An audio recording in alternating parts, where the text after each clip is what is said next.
What's up, everybody? Thanks for watching today, baby. Baby. See if anybody wants to hop on here and hang out tonight. Oh, I already got my replay going here. I don't think I really posted this early enough for anybody to see. Damn, Scotty coming in quick. What's up, Scotty? How are you, brother?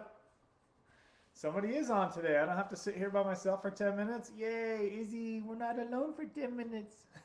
Look, who is that? Who is that? Who is that? There are people in there. Brandon's recovery. Damn, Marky Rizzo's on here tonight. What up, G? The usual suspects. Good to see you guys. Damn, 5 people already. This is nice. All right. Maybe I need to make a habit of this Sunday night stuff. You guys see my poor Seahawks get beat down in overtime to the Raiders? Oh, gosh. I feel bad for my neighbors. I was screaming, guys. I was so pissed off at that game. Let's see here. Scotty says, yo, yo. What up, y'all? Marky says, what up, bro? Brandon's recovery. Good to see you. At work at the moment. But was wondering what to watch, listen to, and you came on. That's awesome. You just chilling on YouTube, Scotty? Just hanging out? You guys been watching football all day like me? Oh my gosh. I can't believe we lost to the freaking Raiders in overtime at home. You gotta be kidding me, Seahawks. Come on. What is that?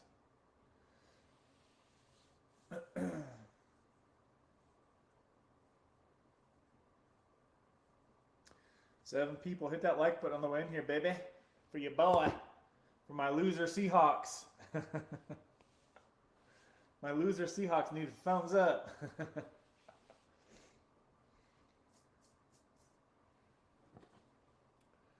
Wondering what to watch. Say what's up, guys. Say what's up. Say what's up. Don't leave me hanging here, baby. Nah, no football for me. Just trying not to work. I feel you. What do you usually watch on YouTube, Scotty? I'm always looking for like Sublocade videos or Suboxone videos. I watch a lot of like police chase videos and like arrest videos. I don't know why I'm kind of obsessed with being a cop. And I have a bunch of friends who are police officers, so I'm like really tempted to try it out. But I'm getting kind of old though. You guys think I'd be a good police officer? What do you think? Or you think I'm too old?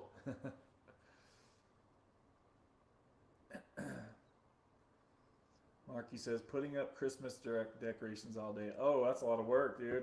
That's a lot of work. I got no Christmas decorations around here. I'm like Mr. Grinch. Mr. Grinch. It's kind of cold in my house, though. I need to turn up the heater.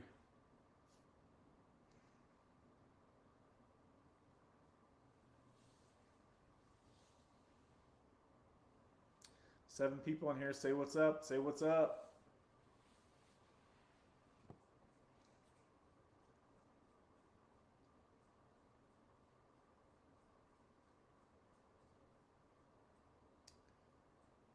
I'm like trying to see what phone goes faster on comments, so I'm testing right here. I don't see no comments though.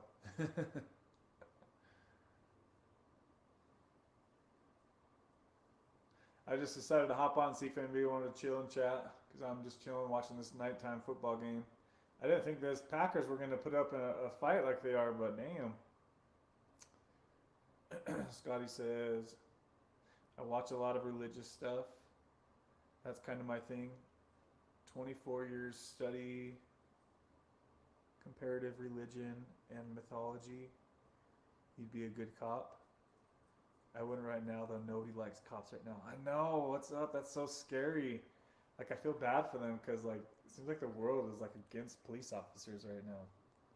So you're right. It would be. I think that's why it's like, it's an easy time, I think, right now to become a police officer because I think there's a really high, like, turnover rate, probably because of what he just said. There's a lot of funky stuff going on in our world right now, guys.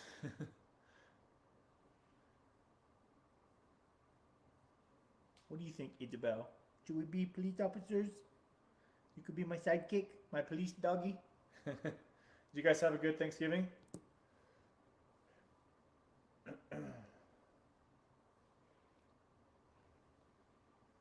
Anybody want to come on here and chat? Brendan, do you want to come up, hop on tonight since we couldn't get you on last week? Just kick it for a little bit. Anybody want to hop on and chill? If so, just let me know, baby. You're too smart. They want dumb meatheads. I could act like I'm a dumb meathead. I'm like, what do you want? No, I actually want to be in. I want to be a highway patrol and do like the high-speed chases. Put me in that freaking lead car. I want to chase them down. Give me that charger. I will soup that shit up. Put a supercharger on it. They're like, hey, Kev, why is your car all souped up? Put some nitrous in the trunk. That'd be freaking awesome. Car's like got 800 horsepower. Ain't nobody running from me.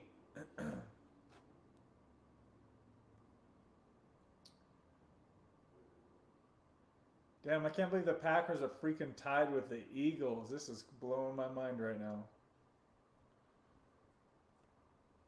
Too smart. I already read that. If anybody wants to hop on, just let me know, guys. I'm just chilling. Not really nothing to talk about in particular today. I just had a really good call with somebody on clarity.fm. Oh my gosh, such an awesome call. I'm so excited for them. Getting on Sublocade here soon. Scotty says, sometimes it takes a bit for peeps to realize the whole thing's started. Oh yeah, you're right. No, I understand that. Especially where I just barely posted the I was like, I don't think I'm gonna come on today, and I was like, I'll see if anybody wants to chat. And then I was surprised anybody even hopped on really, but you guys hopped on early at first. It looks like it's just the three of us in here now, but I'd come on, but work makes that a bit weird. In my Lego man hard hat and grinding at. Oh yeah, you probably can't even hear me right now then if you got a bunch of stuff like that going on.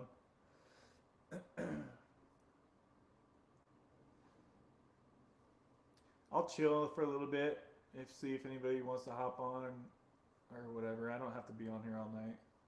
I just wanted to stop in real quick and see what's up. Because sometimes there's people that can't make it to the Wednesday shows, so I'm just chilling, no rush.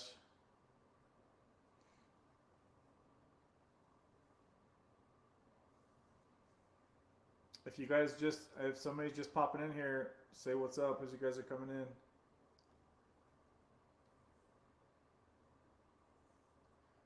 Sunday Night Football, presented by Kickinaddiction. Should we talk about the football game? Just kidding, nobody want to talk about football in here. Oh, Rogers just took a big old sacky. Poor guy.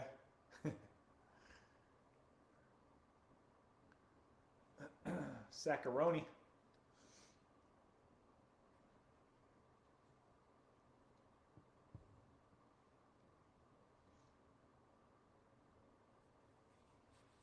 Damn, do you guys your hands and feet get cold in the wintertime? Like my hands and feet are always so damn cold. What is up with that? I'm starting to get paranoid about it. I always ask my doctors when I have different doctors, I'm like, dude, why are my hands and feet so cold? And they're always like blowing it off like it ain't no big deal, but dude, I'm freaking kind of paranoid. One of my doctors said that I have, what's it called, Raynaud's disorder or some crap like that. Dude, energy bills. I set my heat to 60. Damn. I thought I was low.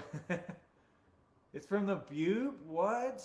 That makes your hands and feet get cold? Tell me more, Marky.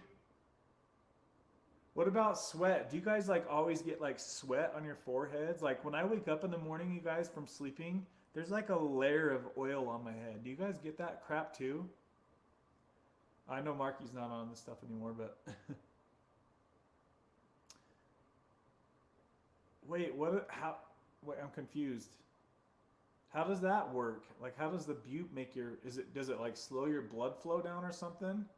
I could kind of see that because I remember when I would used to take higher doses of Suboxone, like I noticed that it got worse. It's almost like it maybe slowed my blood flow down or something. I don't know. Can any of you guys? Do any of you guys know the science behind that? Gets pretty cold here in Massachusetts. Oh my gosh, I bet it's so cold over there. I know I always complain about how cold Utah is, but I know you guys have it worse over there.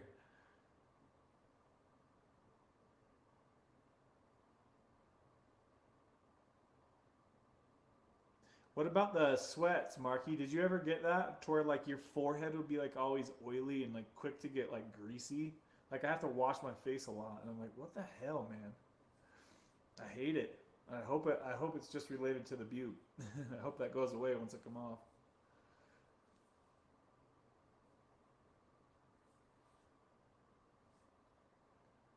Suboxone sweats. Damn, dude. I wonder why it does that. That's annoying. It's weird because whenever I would take higher doses of Suboxone, like I would wake up and I would be like, ugh, what the F? You guys on high dose Suboxone probably can relate to that, right? Just like always like oily and greasy. Ugh. Ugh. Ew. I wonder what it is that makes it do that. It's weird that it does that. Because I know like when you're on opiates, you get sweaty. And since obviously Suboxone and Sublocade, it's a partial opiate. So, I mean, I guess it makes sense, but I just like wonder the science behind it. If anybody knows, tell me. Yep, I remember that. Not too bad at 6 milligrams though. So that's where you're at now, Scotty. Yeah, I noticed like that those symptoms get better as you get lower on the doses. It's definitely like dose specific, I've noticed. Because when I get my next shot, every time I get the next shot, it gets worse again. And then through the month as the shot wears off, it starts to get like lighten up.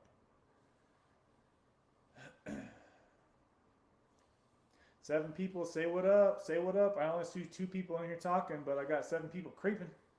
I was creeping. Creeping. Creeping. Creeping. Is that Eric Church? That was a good concert.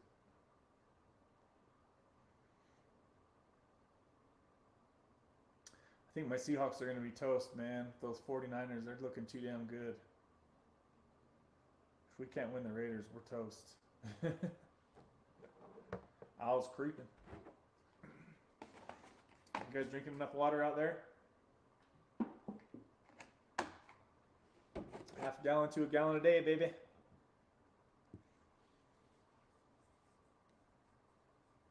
Man, nobody want to say nothing in here tonight except for you two, huh?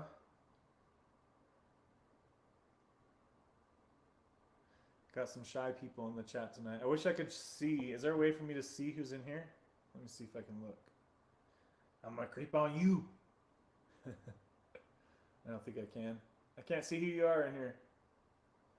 Oop. I was creeping. No, I can't see who's in here. I can only see if you guys say something. I was creeping.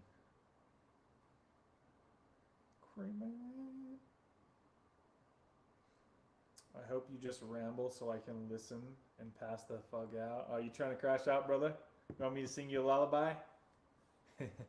I'll sing you to sleep, baby. Marky, just go to sleep.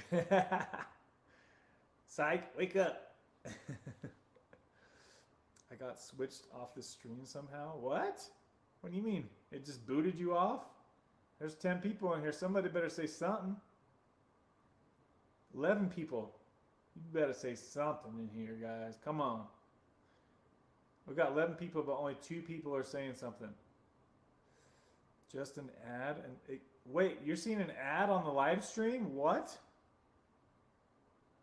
I like to listen to Alan Watts when I go to sleep. Alan Watts. That sounds really familiar. Oh, yeah. The old wise man. Yeah, dude, Alan Watts. That's who it is, right? It's like that old school sound. Yeah, Alan Watts is a badass. That probably would help you sleep pretty good. Something about his voice is really calming. That fool is smart though. Whew. You know who? Do you guys know who? Ethan, what up, G? Somebody else said hi. What do you know? Do you guys know who? You have to know him if you know who Alan Watts is. His name is Leo. He has a actualized.org is his YouTube channel name. Oh my gosh, you guys, that freaking channel is mind blowing. If you're into like deeper psychology stuff, whoo! You guys, if you guys haven't seen that channel, check it out. Actualized.org on YouTube. It is a freaking crazy channel for like human psychology stuff. You guys want to look into some deeper things in life? That's your channel. I know, right? We can't carry the whole convo. Exactly. Y'all gotta speak up in here. Yeah, dude. Marky, if you like Alan, dude, check it out, man. It's like he's like this pale. It's like you just see this pale bald kid. He's probably I think he's a little younger than me, but dude, it just blows my mind how somebody younger than me could know so much about so many different things in life. It's like that kind of stuff makes me think like reincarnation type stuff, dude, because he knows so much. It's like, how could somebody younger than me know? Like, he knows about everything, and he can explain it all in like incredible detail. It just blows my mind listening to him. And like, he goes off on these videos for like, some of them are like hour, 2-3 hours long, unscripted, and it's just like perfect communication. And it's all like this perfect storyline, dude. You'll have to check that channel out. It will blow your mind, dude. Like, just skim through some of the video topics that he has, like anything that catches your eye, and just, dude, let me know what you think, because it's freaking crazy. Yeah, I wish my mind worked like that. Yeah, my mind's all over the freaking place. I'm like, boo, boo, and then my brain will pick something else up, and then I'll be dragged all the way over to something else. Humbug says something. Hey, thanks for saying something there, Humbug. So far we have Humbug, Scotty, Marky, and who? Oh, Ethan just said what up. 9 people in here. Hold on 2 seconds, guys. Hold up.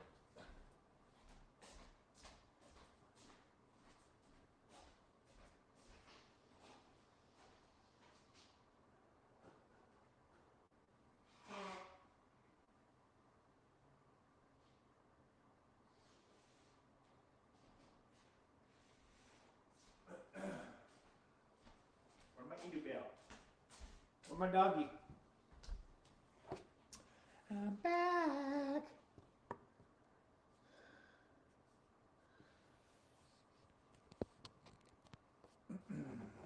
Oh, wrong side.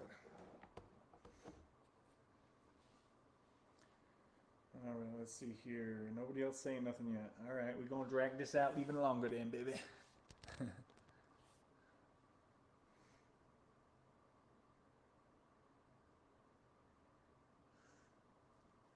You guys ever want to talk about anything off the topic of addiction? Let me know, because sometimes I feel like I've said like everything that I could say about Suboxone or Sublocade. It's fun to talk about like all the random crap in life sometimes.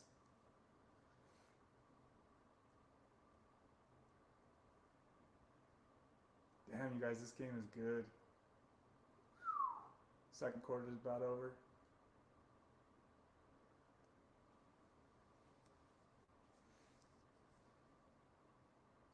Dude, yes, let's talk about cheating chicks. I've had plenty of those, trust me. Is that what you're going through right now, Scotty? Tell me more, tell me more. Humbug says, doctor says I'm too low, so won't give me Sublocade. Humbug, then tell your doctor you're going to raise your dose then. That's what I would tell my doctor if he told me he wouldn't give it to me. I'd be like, well, I'm going to take my dose up myself then. Thank you. No, I don't really say that, but kinda, right? If you know you can't taper lower, then what the hell's the problem? What about trying to find a different doctor? What's your dose at, humbug? Like sometimes, guys, you're gonna have certain situations like humbug does, and you have to kind of take matters into your own hands. If you need to do what you need to do, right? It's kind of what I'm trying to say. Like I wanna believe that all doctors are as good as Dr. Chris Park and Dr. B, but the sad fact is that they're all not as good as those guys are. And if you guys know that Sublocade could really be a blessing for you, and you're maybe a little too low on your Suboxone dose, then sometimes you might have to take matters into your own hand, guys. I'm not saying that everybody should go boost up their Suboxone dose just to get on Sublocade. That's not what I'm saying. But I think you guys know what I'm trying to say, right? Scotty says, nah, but it's crazy. My ex-wife is with her uncle? What? The guy who married her mom's sister? Hold on, you just blew my mind real quick. Let me read this again.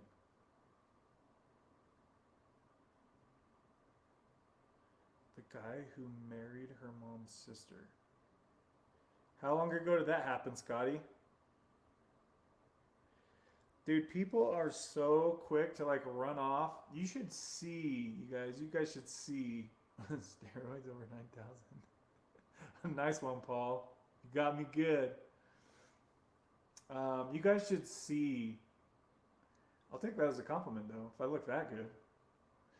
You guys should see, like, I see these people in the gym, right? Like, they're in the gym, they're the cute gym couple, and they break up, and then, like, literally 2-3 days later, they're in there with somebody else after being together with somebody for, like, 4 or 5 years. I'm like, are you that afraid of your own shadow to where you can't even go to the gym by yourself?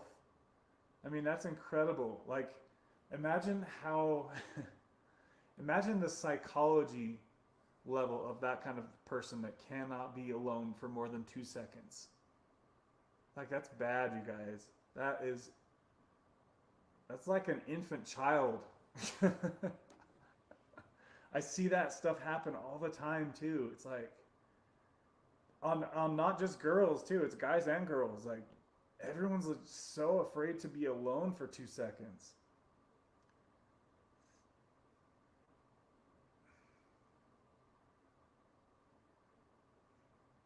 Damn, Scotty, banjo playing. Marky, yeah. Let's see here. Okay, so Humbug says he won't let me go up either, but I'm worried to get another. You're worried to get another doctor? What? You didn't say what your dose is at, Humbug.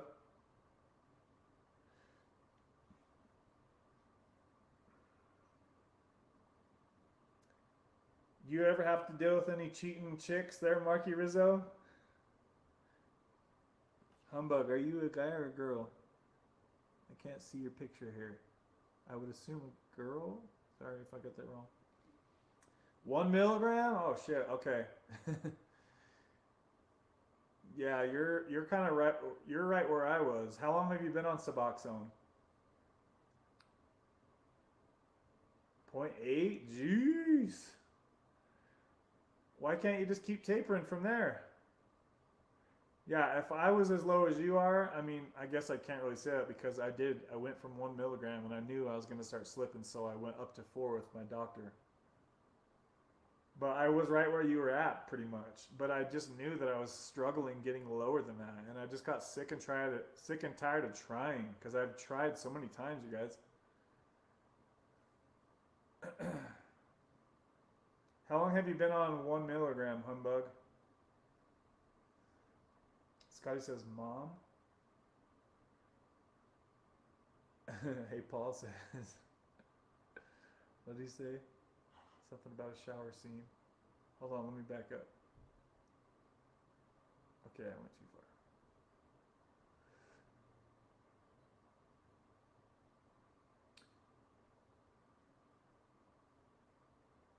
What?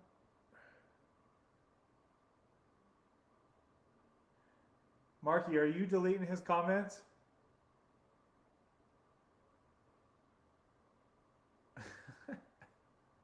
I can see him on one. He's trolling. Yeah, I'll let you handle that then, Marky. If you wanna flick him out of here. It's pretty funny though. It's like I only see the comments on one phone. I don't see it on this phone anymore. So if you're flicking him out of here, go for it, Marky. You got the band stick if you want it. Humbug says no troll. Humbug says I just can't stop, bro. Mental torture.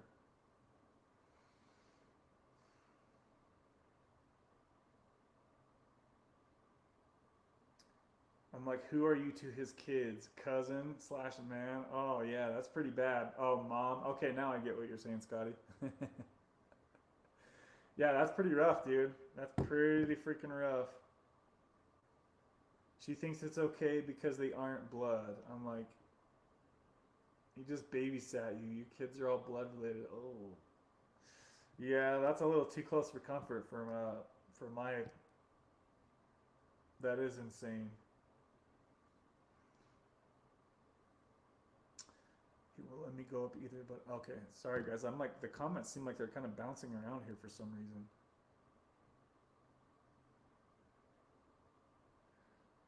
I'm from way back with Roberta. Oh, I'm not saying that you're a troll, Humbug. We were talking about that other person. Paul something. I think he's gone now. I think Marky got rid of him. Because I don't see his comments anymore. Yeah, Marky must have got rid of him. Way back with Roberta. Yeah, Roberta's the only reason I'm even on here. Has your channel name always been Humbug, or did you ever switch it? Because it kind of sounds familiar to me. I'm just thinking about like back when I would always watch Roberta's videos. Now I'm with my high school sweetheart. That's awesome. First gal I ever fell in love with. Dude, that's cool. I was young and I dumped her for no reason. I felt like the grass might be greener. I was just talking about that the other day with somebody. I was just like, when I was in my 20s and like early 30s, I would always feel like there was supposed to be some magic, perfect person out there for me. God's elect. I remember that. Yes. Okay. I remember seeing your name on her channel. I definitely remember that. It's good to see we've got some old schoolers in here. But I would always think that, like he was just saying, like, the grass is always greener. And then I would be single for a while, and I was like, wait, I actually had a pretty damn good person. And it's like you don't realize that until you're like free of them. And then it's like, wait, come back. And so I've done that plenty of times in my life, like kind of like set up the breakup to happen and then single for a while, and I was like, wait, that was stupid. And then now that I'm in my 40s, it's like after all the relationship experience that I've had, you can really start to value when you get somebody that's really close to meeting many of the things that you want in a partner. The girl I'm dating right now, it's like, damn, dude, this is like almost too good to be true. Like, it's getting really close. Other than the age gap, that's probably the thing that's like obviously not perfect to be dating somebody 17 years younger than you. I mean, unless you're me. No, but for real, like, it's like thinking about like a long-term partner, that could probably kind of come into play, like some issues. Like, I need to be patient with her because she's so much younger than I am. But I mean, what guy doesn't like to date a girl that's young and hot, right? Sounds kind of stupid, but or it doesn't sound stupid, obviously, but it probably sounds really vain. And I get that because I'm probably kind of vain like that.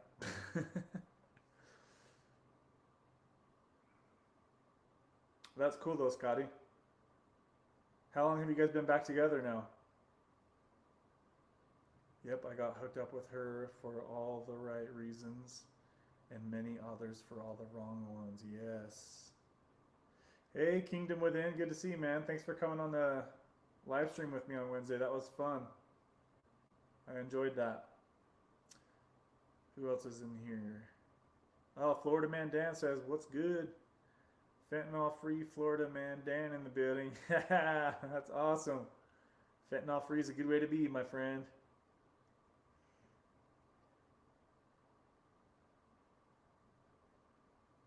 Humbug says, sounds okay.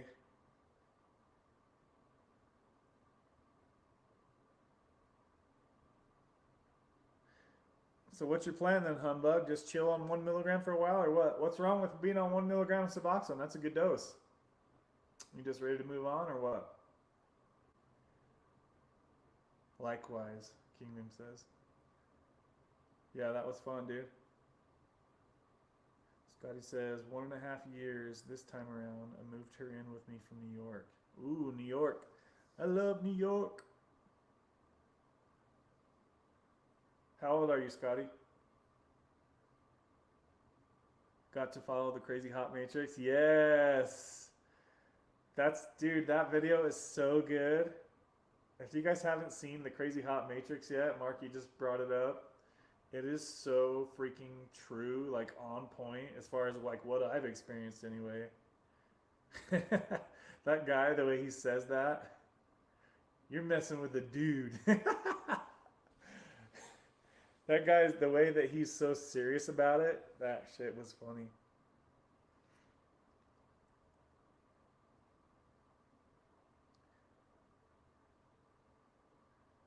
Yeah, definitely the Crazy Hot Matrix though, like the girl I'm dating right now, like I told her from the very start, I'm like, listen, I don't do drama, so if you ever start to bring up drama or like cause me stress like in an abnormal way, then this just isn't going to work. So if you guys really set the tone in your relationships from the beginning that you don't allow drama and stick to that shit, it'll get you a long way in a relationship. I can tell you now. I've done that in the last 2 relationships I've been in. I've set it up like that from the very start. And they have to know that you're serious and that you're going to stick by that too.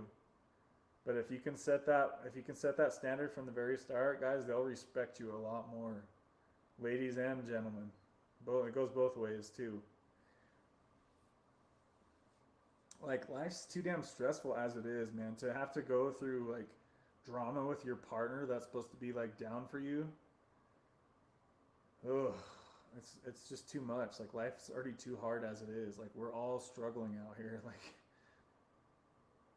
I remember, you guys know who Elliot Holtz is? I used to watch him a lot, and I remember he said something like, life is not in it's basically like life is not always like progressing like in a good way, right? Like, and I thought when he said that, I was like, wait, it's not? And he said that when I was like 28, 30 years old. And at that time, when you're at that age group, it seems like life is just supposed to just keep getting better and better, right? And then you kind of get over like the hump of 30, and like people start to die, or relationships start to break up, or you start to have health problems, right? And it's just like, holy shit, it's so true. Like I always thought when I was in my 20s, like life's just gonna keep getting better and better and better and better, and it's just like, that's not true, man. It's not. I mean, it could be, I guess, for some people, but it sure wasn't for me. Once I got over 30, it was like, oh shit. I can't remember the terminology, how he put it. It's something like how I just said it though.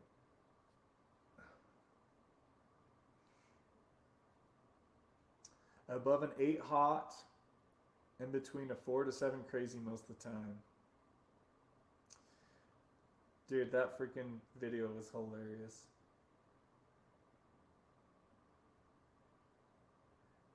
Yeah, the girl I'm dating, like her crazy levels are really low.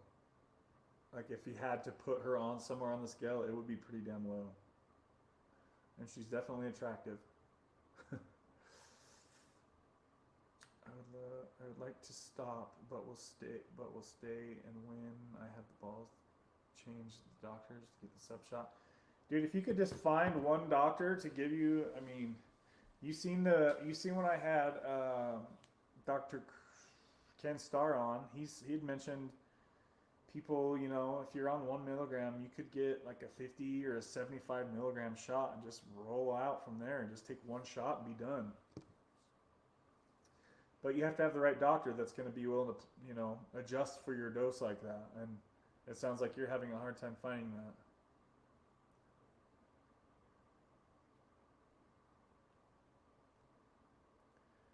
Kingdom says, question, Kevin. I'm going to start working out again and was wondering what pre-workout and whey protein do you recommend? Honestly, I don't really like whey protein just because I tend to get like stomach aches from it. I try to get most of my protein from either egg whites, just by mixing them in with some milk if you need to, or by actual like meat, turkey, lean ground turkey, lean ground beef. I try to stay away from protein, like whey protein shakes. It just messes my guts up a lot. But that being said, you could try if you want to try that. Just get some decent stuff. Just don't buy like the cheap stuff at Walmart. If you guys are trying to get into like working out, I recommend not going to Walmart and buying the cheapest protein powder you can, because it's going to probably wreck your guts pretty bad. As far as pre-workout goes, it's literally pretty much mostly all the same. Mostly it's just caffeine that gets you the energy. Some pre-workouts have beta-alanine, and that's kind of what gives you like the tingles and stuff in your skin. So it depends on, some people don't like the way that feels. So, I mean, you could save yourself a lot of money and just go buy some caffeine pills pretty much if you guys are looking for a cheap pre-workout, because that's literally basically the main thing that's giving you energy. I'm not saying go get hooked on caffeine pills because they can be very addicting, but you can get a bottle of like 60, 200 milligram caffeine pills at Walmart for $4. Take one of those before your workout, maybe 1.5 if that's not enough. Each one of those is 200 milligrams. I'm all about, like, if you're gonna do stuff like that, try to find like the best resourceful ways to do it. So I would say stay away from cheap ass protein powders at Walmart, and don't go pay a whole bunch of money for pre-workout, because it's basically just caffeine is the most ingredient in there that gives you the energy.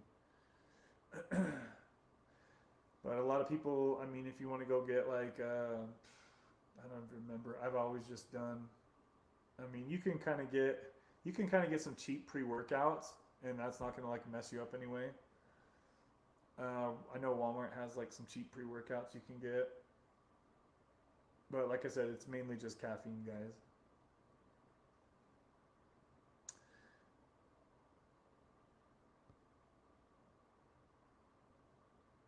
Elliot is badass. Yeah, dude, Elliot saved my life. One time I was going through like a really rough breakup, and I was like thinking about crap like that, and I was just like lost, and I found his video. This was when I was probably like 28 years old. This was right before I got on Ambien, and he like definitely saved me from taking a permanent solution to a temporary problem. That's for sure. Like, his attitude is really reassuring.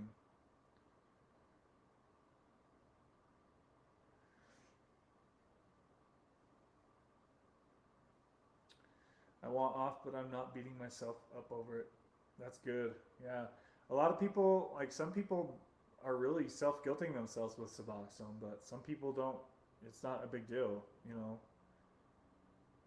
And I wish more people were how Scotty is about it. Like that's the perfect way to think about it. I think a lot of people can get caught up in like it's a race to get off of Suboxone. Like there's going to be some grand prize winner, like box of cash falling out of the sky once we get off Suboxone, guys. But the truth of the matter is, that's just like one more obstacle down, right? We're all still going to have work to do once we get off Suboxone and Sublocade, right?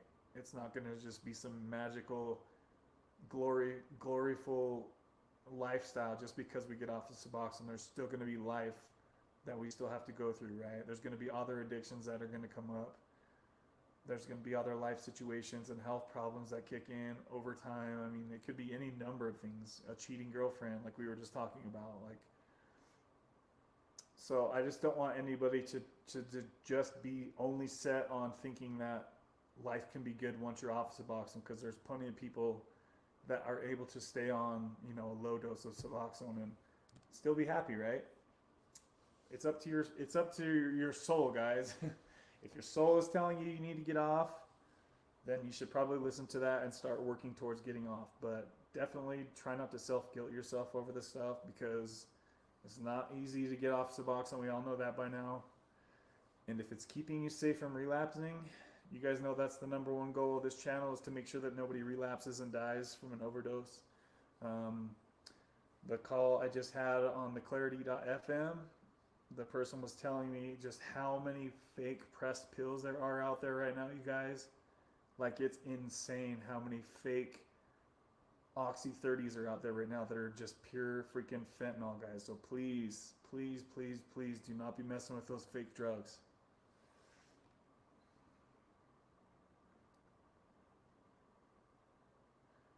Florida says, I hit 6 months sober from fentanyl. I hope to be off subs in 6 months also. I think being on subs a year is good. I agree with you. That's a great goal that you've got going there, Florida man. Congratulations on 6 months.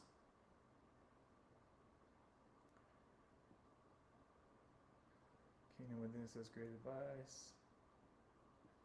But I could definitely applaud you for getting going on fitness again, though, Kingdom. It's definitely a worthwhile pursuit for sure. You will be rewarded for working on your health and fitness.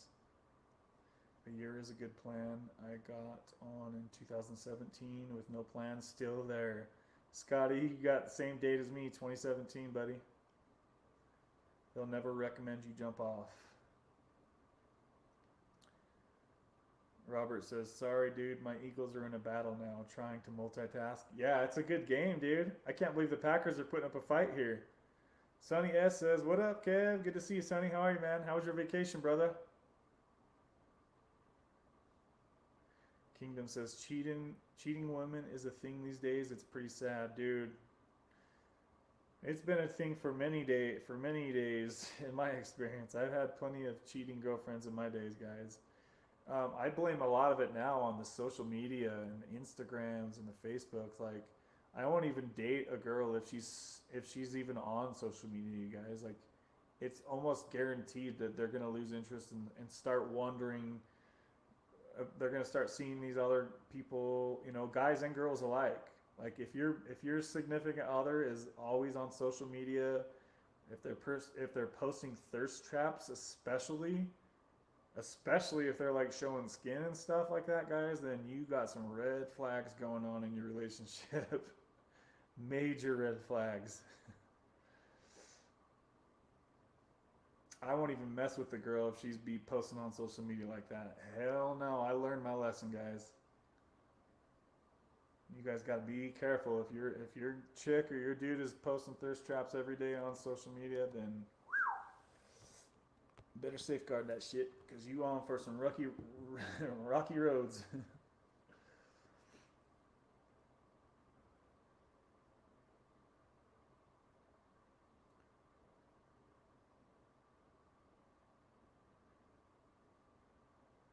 Robert says, still doing the Kratom. Finally getting my ass back in the gym. That's good, guys. I'm so happy to see you guys are starting to work on your fitness again. Getting back in the gym. And I know you guys are probably sick of me saying it, but damn it, dude. The fucking gym is an amazing place to feel good, dude. It's such a damn good... Oh, I can't even say it enough, you guys. Like, if I didn't have the gym, I would not have made it through my opiate addiction. I almost can guarantee you guys that. That's the one thing I had to look forward to every day when my painkillers would wear off. The one thing that kept me going. The one thing that kept me like wanting to eat food to gain muscle, right, was the gym. If I didn't have the gym and like trying to stay, and I'm kind of vain like that too, guys, if you guys probably already could tell right now. One of my buddies used to call me Shallow Hal, and I hate to admit that, but it's kind of true. Like, I don't want to let my body just melt away. Like, I've worked so freaking hard to build the body that I have, you guys. It's taken me freaking 20 years to maintain this crap. So I'm not trying to let this shit just fall off. And I feel like I've been rewarded, you know, like, as far as like, I've been able to date gorgeous women my whole life. Likely because of the body that I built and like the personality that I've come up with over the years. Like I've been, it's been a long journey, and I know looks aren't everything, you guys, but fellas, you know as much as I do that looks are pretty dang important. I know that us men are mostly looked at as success symbols, but you guys know that we look at women because we want them to look cute and hot, right? Like it's important for us to have a good-looking girlfriend. Just like they wouldn't be wanting to date some bum off the streets. It's pretty much the same damn thing, right? Or do you guys think I'm crazy for saying that? Yeah, Scotty, attention whores, exactly. I've dated, like it's good if it's awesome to have a great looking girlfriend, but if she's showing off her body on social media, then that's not your girlfriend. It's other people's girlfriend. It's everybody's girlfriend, right? It's like, those are my goods, girl. I don't want the whole world seeing my goods.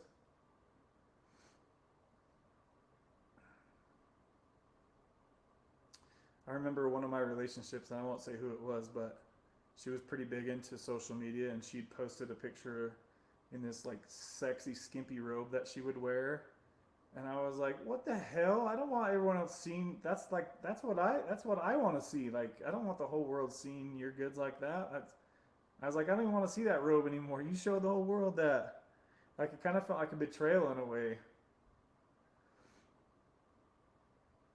It's like if we're going to be exclusive, you can't be marketing yourself like that to the World Wide Web. No way. It's not. That's a ripoff. That's like me getting on OnlyFans and supporting a bunch of other ladies when I'm with you, right? Like that's not a good deal. That's a ripoff.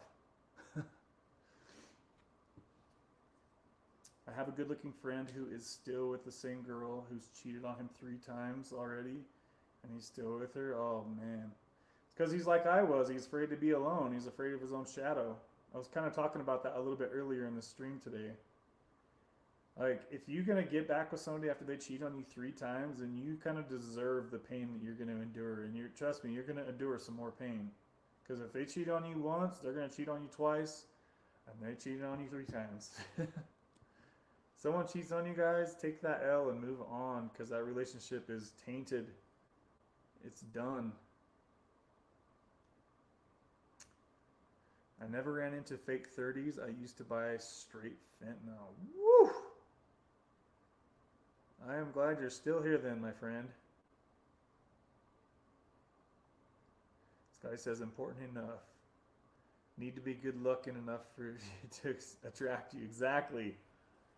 Exactly. I feel the same. Yes. Scotty agrees with me. I'm very fortunate that my wife gave her life to God. I like that. I like if you have a woman that's into God and like really into God like that, then that's a huge plus. And decided to delete all her social media. I like this, and pursue her music talents for Jesus Christ. Dude, you got yourself a girl right there, man. You got yourself a lady. You have hope, my friend. You have hope.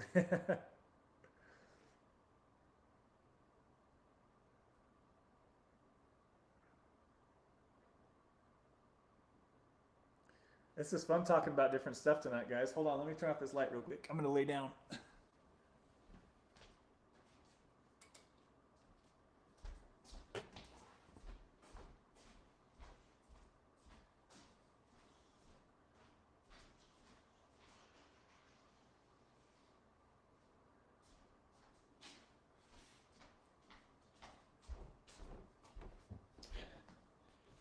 Lightweight, baby. Damn, it's a good game, you guys. Woo! All right, time to get chill up in here. Let me get chill with y'all. What other kind of relationship stuff have you guys been through? I love talking about relationship stuff.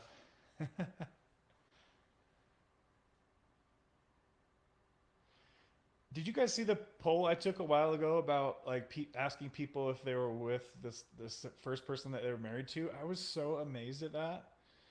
So many of you guys are married to the first person. I was kind of mind blown by that.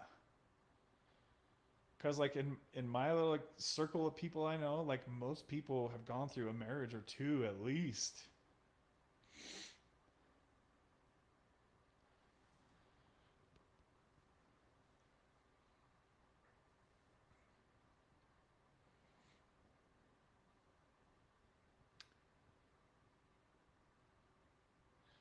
That's good though, Kingdom. You got yourself a good one there, it sounds like, brother.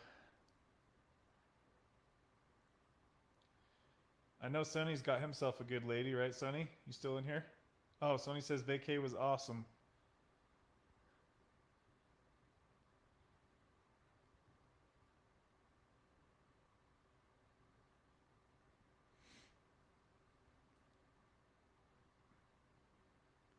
How much Kratom are you doing, Robert? Have you worked on it at all since we talked last, or are you still kind of where you same place? You still kind of chilling at the same place? I guess it's only been like what, a week or so since we chatted.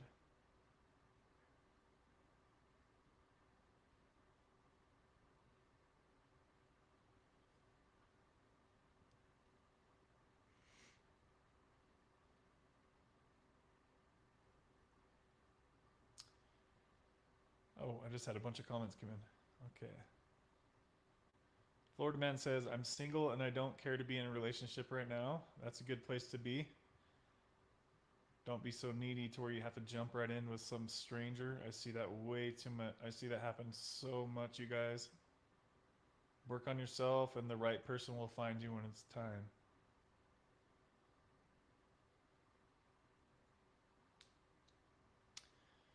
Yeah, it wasn't easy. We've been married for 11 years. Gonna be 12 years next March. Dude, that's a stretch, man. That's a hell of a stretch. Congratulations to you. That's got to be a good bond you guys have after that many years. Sonny says, I know tons of people that are still married to the same person. Most married late in life like me. Dude, I think that is so crucial. Like, I think for young people to get married, that's going to be a hard road. And when I say young, I mean, you know, under like 22 years old, like you're still like growing rapidly by the day. Like anything under 22 years old, I don't know, obviously I'm not saying you can't have a successful marriage if you don't get married till you're over 22. I'm not saying that, but I'm just saying it's going to be a lot easier if you wait till you're, you know, more of an adult, late 20s at least, I would say. I think the more mature you are and the more life experience you have, the easier your marriage is going to be. Especially if another thing too is like the financial aspect of it, right, guys? Like if you're broke, I mean, chicks don't really want to be with a broke ass dude, just like we don't want to be with an attractive girlfriend, right? It's kind of the same thing. So if you can get to later in your life when you're both not working with peanuts as far as financials goes, because I think that's one of the main reasons for divorce is people are broke and they're fighting over money all the time. And if you can get your career together and then get married and then have some life experience under yourself, then you can have a much better relationship. You're not fighting about who's going to pay the gas bill every month. Look at you guys coming through some freaking comments. Hey, Jennifer's in here. What's up, girl? I'm looking at both phones right now, guys. If you see my eyes scrolling back and forth, I'm looking at the comments that are recent and then the ones that are higher. I'm multitasking up in here.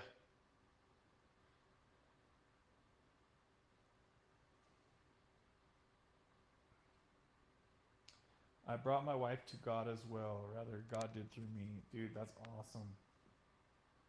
Yeah, if you guys are like into like the church life and God life and stuff and both people are on that same page in the relationship, then you're gonna have a much better chance at success. Much better chance. I had an alcoholic girlfriend and I was addicted to 30s.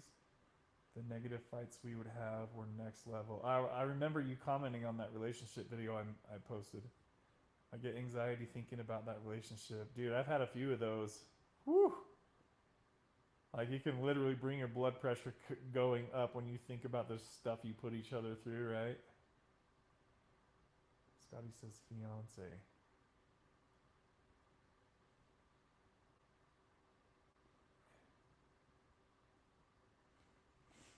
Robert's doing 5 to 7 grams of green Meng Da 3 times a day. I gotcha.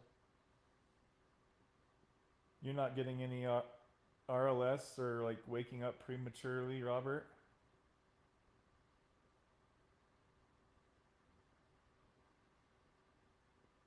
Yeah, you're not. I mean, you're not taking nothing crazy. I think Robert is taking about the same amount as Kingdom, if I remember right. Kingdom was taking, I think, around 15 to 20 grams a day, if I remember right. So you guys are taking like almost identical doses. I'm kind of seeing a lot more people talking about Kratom lately on the channel.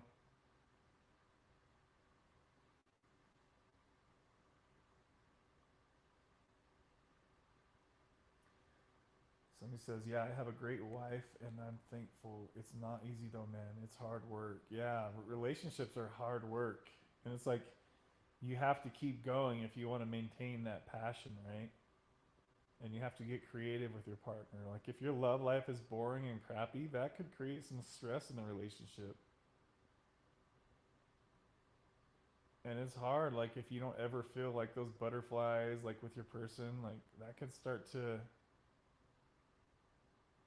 Let's just say if you guys are having like if you guys kind of feel like your love life's kind of crappy, switch it up, man. Do some different stuff and like reignite that spark because it's definitely possible. Just do some things that you haven't done, like go do something out in public somewhere, or just do some different things in the bedroom. Like it can get pretty boring for both people in the bedroom, guys, but it's not hard to switch it up.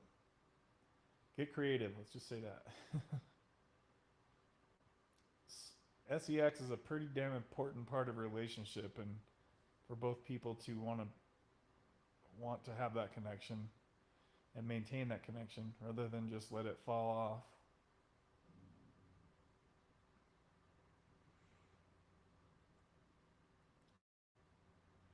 CRCR, man, I've been wanting to have you on the channel. Weren't you going to come on a while ago? Why don't you come on here now? Let's chat. You want to hop on with me? Chris from Ohio. Yeah, I remember CRCR. We've been wanting to get you on the channel. Getting my third Sublocade shot in a week, and I'm glad I did. That's awesome. I'm also on my third shot too.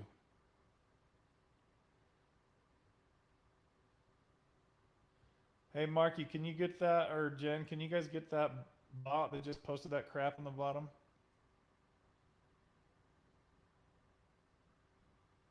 Looks like the bots are starting to come out.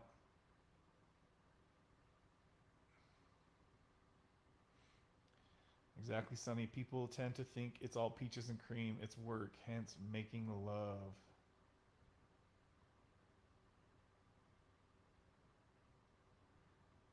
If you are someone who is going through a relationship crisis, even marriage, feel free to contact me. Kingdom says, for free, he says. That's awesome, man. Yeah. Oh, wait. I was reading.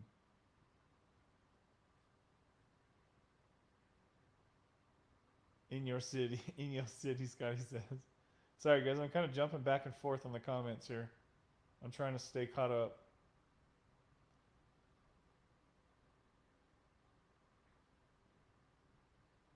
Jen says, I got married for the second go around when I was 25. I was way too young for my first marriage. So let's go off of what Jen just said, right, Jen? So like if you were to think back on what like your 21-year-old version of you would think, you probably thought you knew it all, right? You probably thought you had life figured out when you were 21, but now looking back on that age, you're probably like, "Oh my god, I had no idea like what I really needed in life," right? Like when I think back to when I was like early 20s, you guys, I'm like, "Oh my gosh, I was just a freaking kid. There's no way I could have had a healthy marriage at that age." Especially when I just got into addiction at 22, right? There's absolutely no way. Some loud ass cars outside my house.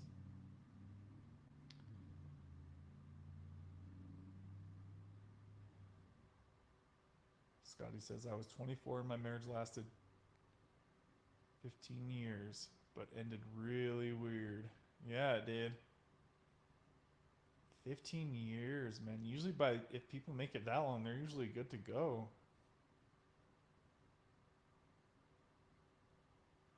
Sounds like your old lady had a midlife crisis, Scotty. I bet that's kind of what happened there. She probably realized she was kind of running out of hip hop, if you know what I'm saying.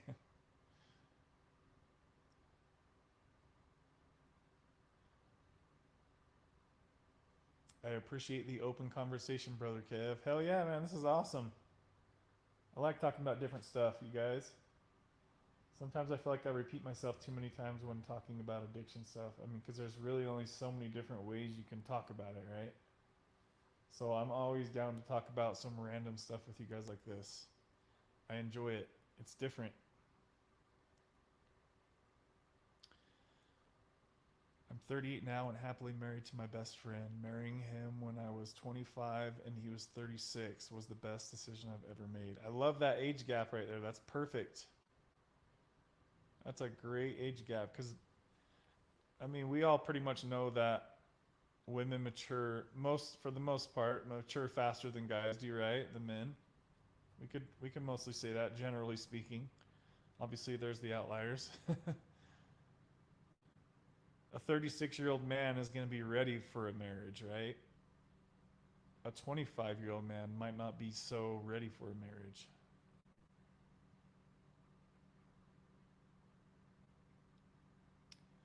And a man needs to try to be the rock, right, in the relationship, the leader, so to speak, if possible. Somebody's got to be the leader. And if a woman can't trust the guy's masculinity, right, maybe he doesn't know how to lead the relationship, then that can create some instability in the relationship. Or there are situations where the woman could be the rock in the relationship. That's kind of how my mom's situation is. She's 15 years older than my stepdad, so she's kind of had to be the one to take the lead, right? But they've had a successful run. They're at 15 years right now. He's only 2 years older than I am, guys. It's all good, though. He's a cool guy. He's a good guy. Treats my mom really well. Open is good, but not in relationships, Scotty says. MP says, hello. Hello.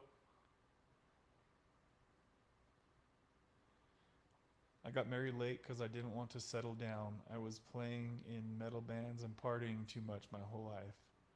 It was a crazy time, but you gotta go up sometime and have a fam. Yeah, I like that, Sonny. Like, you gotta realize when the party's over. I like to kind of refer to it that way. Like, some people don't know when the party's over, right? And they just want to be a partier their whole life, and that's just like an unhealthy way to go about it, especially if you're trying to dabble in marriage. You gotta really be ready. That's a serious step.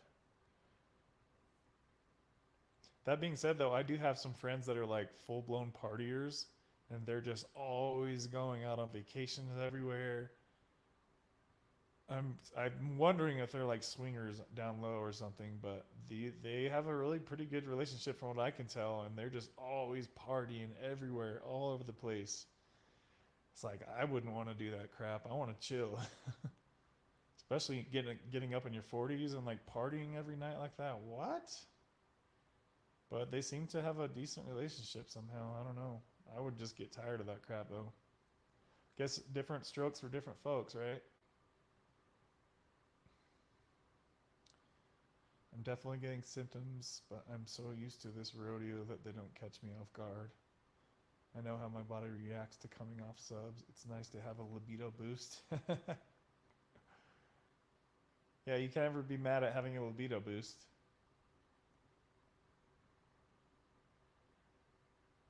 Thank you guys for getting those bots, by the way. It doesn't say who deleted them, but I know one of you two did. Thank you.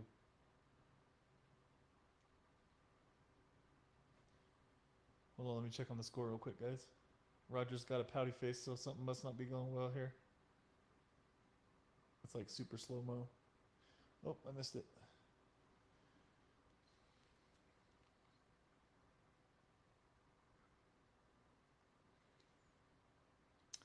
MP says, got off Suboxone 2 months ago. I didn't sleep for 7 freaking days. I started hallucinating even. I believe it. How are you doing now, MP? MP, I have some supplements that really help. Take L-theanine, magnesium glycinate, glycinate, and kava all help tremendously. She even defined it as a midlife crisis to her daughter. Yeah, that could be a good like scapegoat for her to say. I could see that. Her mom died and she started second guessing everything. Dude, that's crazy. That's like almost like exactly what happened. So let me backtrack a little bit, give you a little bit of backstory. So my mom was married to my long-term stepdad for it was like 13, 15 years. And then my real dad died and like it set something off in my mom's mind like life is too short type of thing, right? So she straight up and left my stepdad like almost immediately after 13, 15 years. And she was almost not very long was she single before she went with my now current stepdad. Like I said it before, guys, like women, they don't like to be single very long. They usually get snatched up pretty quick. I don't see how you could go from being married for 13, 15 years to just totally being with somebody new in like a month or two. I thought that was much too fast, but somehow they made it through and they're still together today. But yeah, something switched in her once my dad died. Like it made her realize that she wasn't happy, and I could tell she wasn't happy. So I'm glad she left. I just felt bad for my stepdad though, because he's been single ever since, and he's like getting old now, and she's like with this younger dude now. Just felt kind of bad because I could tell my old stepdad was like heartbroken over it.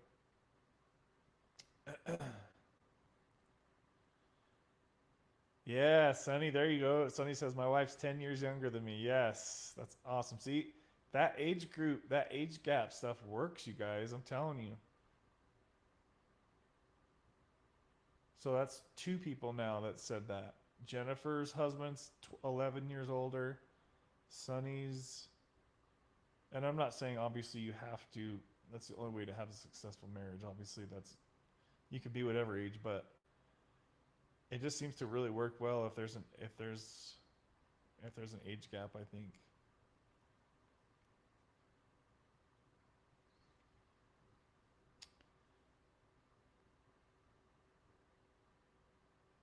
I was just thinking back just right now, you guys, on like when I had relationships where with women same age as me, it was much more dramatic. And I don't know if that's just because I was younger at the time, or if it's because I didn't have that masculine leadership about me back then. It's kind of hard to think how that all comes into play. But now, like I'm like the rock in the relationship, and like I set all the ground rules, and like I'm just a good leader in relationships now. I believe after everything that I've experienced, like I know what will fail, I know what will ruin the relationship, and what can like contribute to a healthy relationship and boundaries. So I think just with experience and age, you start to like know what you can tolerate and what you can, or what you will tolerate and what you shouldn't, I should say. This is fun talking about different stuff. Yeah, I took most of those, did a lot of research, but man, those first 10 days were rough, rough, rough. What dose did you jump off of, MP?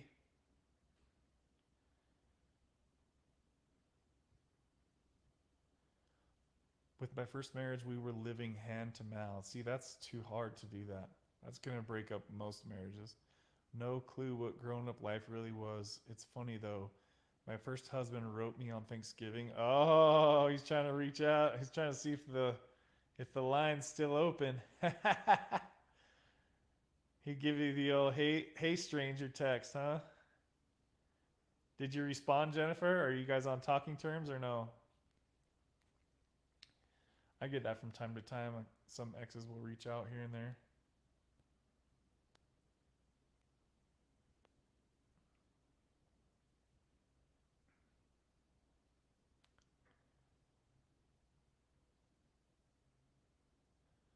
MP says still feeling depressed, but my main issue is motivation. I can't get anything done at all. Oof, that's rough. That is rough. I remember exactly how that feels. Give it time, it will come. Some people don't know when the party life is over. Yep, see, you like when I said that? Some people just want to party from freaking sun up. I mean, from 20 years old to freaking 60 years old. No, thank you. MP or dopamine is low still. Yeah, dopamine is definitely low on for MP right now. B Lad says, "Oh Lord, look who it is." What up, B Lad? Restless leg is rough. Yes, brutal. Restless leg is way underrated. I agree. Restless leg is the worst thing, you guys, when it comes to Suboxone and opiate withdrawal. Oof. Ugh.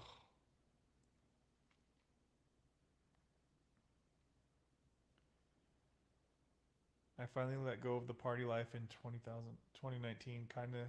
Let's see. Let me back up. Finally let go of the party life in 2019. Started partying at an age of 14 all the way up to 32. Damn, you had a good run. But I gotta say, I didn't start partying until I was like 20, if that. Not 21. I didn't even have my first beer, you guys, until I was like 22 years old. I never smoked my first weed until I was 30. So I got started late. I was like so against that stuff. I didn't get started till late. I'm 6 years older than my stepson and 20 years older than my stepdaughter. Yeah, see, we have my whole family's like so off, like out of the normal with that kind of stuff. Like I'm 41 and I have a adopted sister. She's 17. Like that's a gap. Oh my God, you guys want to hear something funny? This is gonna make you laugh, Jen. So my kid sister that's adopted, I just talked about, who's 17. Guess what? Her boyfriend is the same age as the girl that I'm dating. So let me tell you guys that again. So my adopted sister is 17 years old and she has a boyfriend that's 23. I'm 41 and my girl that I'm dating is 23. So tell me, we got some stuff over here in our family. It's all over the map. And my mom is 15, 16 years older than my stepdad. Like, it's all over the place. My brother married a girl that's like 8 years older than him. Like, my whole family's all about that age gap dating stuff. Both ways, too. I thought you guys would get a laugh out of that, though. It's seriously, you guys, like almost every year I get older, but the girls' age that I date, they're still the same. Is that is that crazy? It's kind of wild, actually, now that I'm thinking about it, but it's all good. I'm not mad about it. The Leonardo DiCaprio effect, I call it.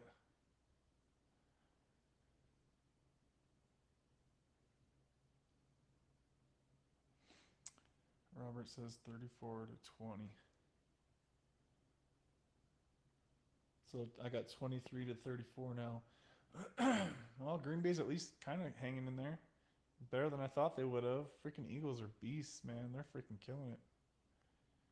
Is Kratom hard to get off of, MP says? Yeah, most people struggle getting off of Kratom.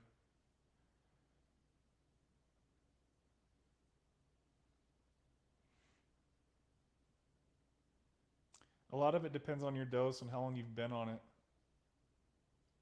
I'm in Texas. It's legal in Texas. Yeah, it's legal in most states. I think there's only a couple or a few states that Kratom isn't legal in. MP can definitely be abused. Yeah, a lot of it depends on how you're taking it, MP. Like, are you taking it to get high and get a buzz off of it? Or are you taking it just to stay out of withdrawals? Or, like, what are you taking it for? That has a lot to do with it. It can be tricky if your dose gets too high. Yes, I agree with Rob. Marky says my wife's 3 years older than me. Yeah, see, so I mean, it works all ways. Obviously, guys. I don't mean to make it sound like it's only massive age gap, because it's definitely not. There's plenty of people. I think you've been married for a while too, Mark. You haven't you? And I think you said that your marriage is good, if I remember right. Or to order online, better quality. Kingdom says, I'm 5 years older than my wife. Not much, but that's still pretty. Yeah, that's a good gap. Yeah, so my brother's wife, she's like, I think 8 years older than he is. Throat's starting to get dry. Dang, we've been going for a while, hour and 15.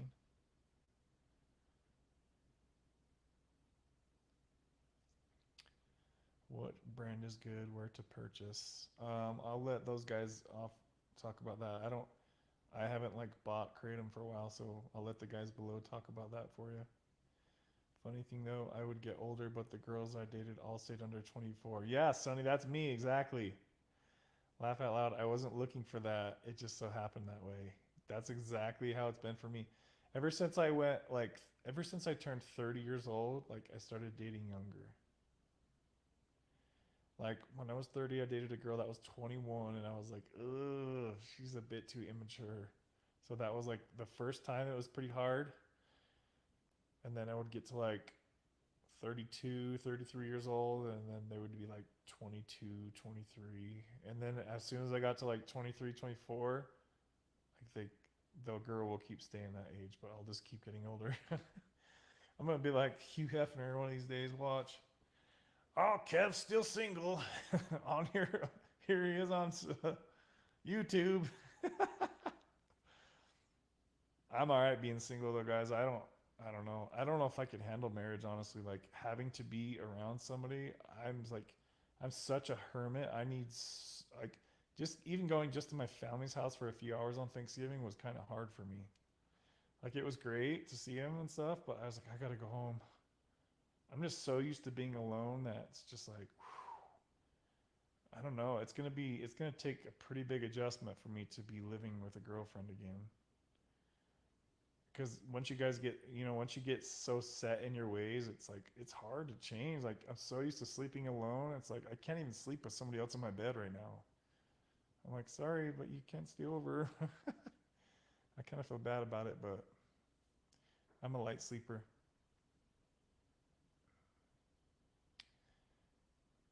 MP, I hear Kreba is a very premium, but I take New Dawn. B Lad says, how do you earn income? There's a lot of ways to earn income, B Lad.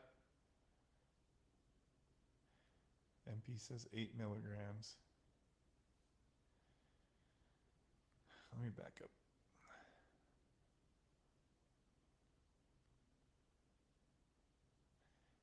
MP must mean 8 grams, right? Because I don't think nobody refers to kratom in milligrams.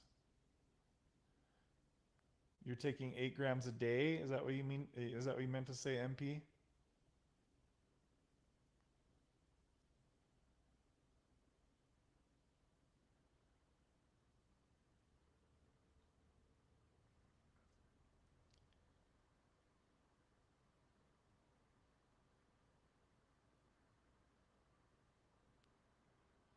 How do you say this name? Ruvisvat says, hey guys, hello. Sorry if I messed up your name. It's kind of hard to say your name. Ruvisvat? Ruvisvat. Sounds like German or something. Oh yes, I can agree with Kingdom though. Any white kratom is usually good for energy. Just as they're saying, be careful. Everybody will tell you in this chat to be careful with kratom because it can be very addictive if you start to get if you start to abuse it pretty much. Like if you use it too much, if you start to raise your dose, like you can get into a pretty long trap. So be careful. Everybody's telling you be careful. Take these warnings with very serious thoughts.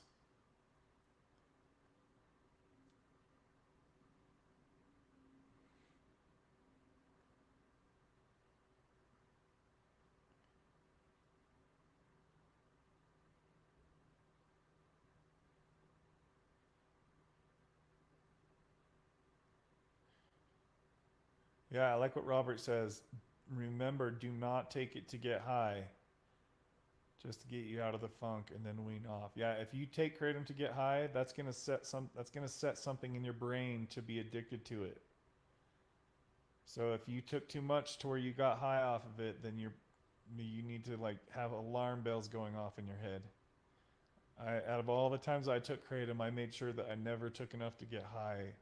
And what I mean by high is like you notice an abnormal amount of like happy feelings coming from your brain once you take it, right? The euphoria, because it can give that to you. And it can be very addictive, and you will keep trying to seek that. Oh, Russian. Okay, I guess that's what I meant to say. Ruvy's Vat. That's a cool name. Well, I probably said it wrong again too. I'm sorry.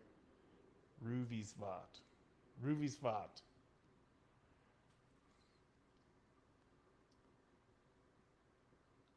Do you still live in Russia? How's that all going over there with like the war crap? Goodness, I don't even know what that would be like to live in Russia right now.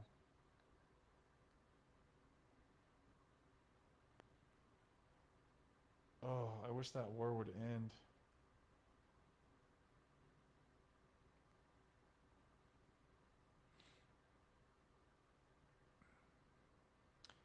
That's cool. We have somebody from Russia on here. I'm an immigrant.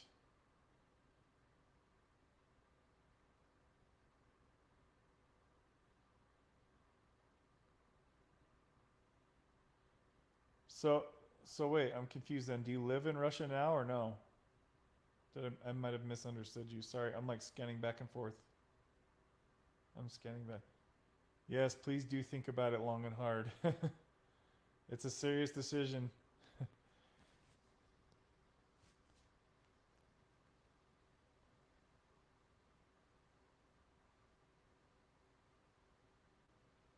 10 people in here. Don't forget to hit the like button for your boy if you guys could on the way in. Or if you haven't hit that yet. I'm guessing we probably have like 2 likes on this video so far, right? Kingdom says, question Kev, do you have any kids? No, I don't, brother. All I have is my little puppy. She's my only child.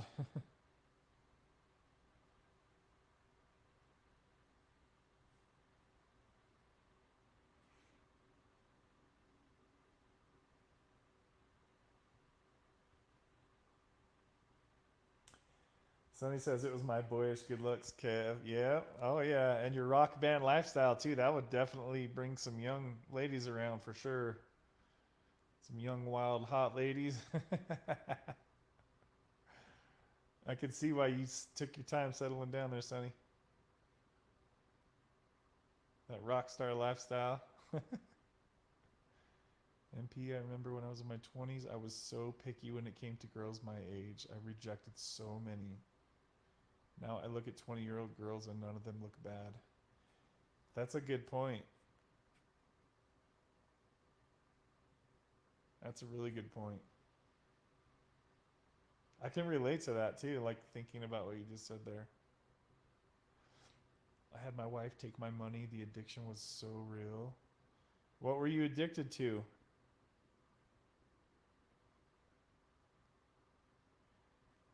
That's good that you told your wife to take your money though. Like do whatever you guys have to do if you're stuck in the addiction lifestyle. Like set yourself set yourself some things up to where you can't keep going down that path.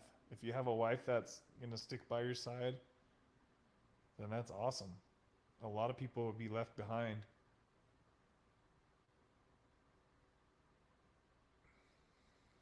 I'm a loner too. I moved to the country and hang out with my animals now. That's awesome. I love animals.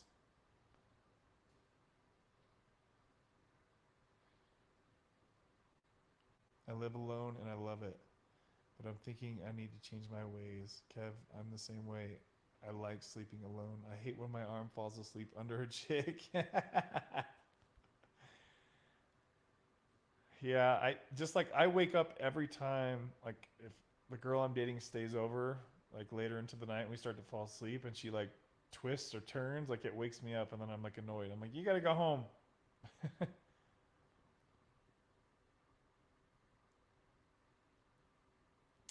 8 milligrams of Suboxone, that's when I quit. Oh, yeah, okay. Okay, sorry. I was getting lost there for a minute. So you came off Suboxone at a pretty damn high dose. So props to you for making it as far as you have. You came off a high dose. So you're just looking for something to kind of relieve your withdrawal a little bit right now because you're still going through withdrawal, right? It's only been a week or two, if I remember right. Or wait, maybe it's been a couple months. I could be off. Sorry, I'm starting to get a little confused here.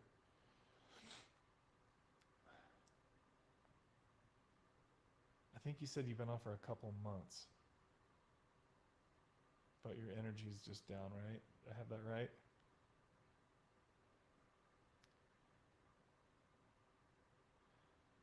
I feel what you're talking about, the energy. Sonny, do you want to hop on and chat for, I don't know, 20 minutes or so, 30 minutes? You want to hop on here, man? I'd love to. I know you were kind of talking about how you wanted to get on and chat. I don't want to stay on here all night long, but if you want to hop on here and just say what's up, Sonny, I'm sure the people would love to see you. Just let me know. I could drop a link. Very true, Kev. It does give you euphoria and can be addictive, so be careful. Yes. Yeah, anyone who's considering trying Kratom, just beware of the euphoria that it can provide. That can be extremely addictive to anybody, so use with caution. Use with caution. Hey, Jesse, how are you?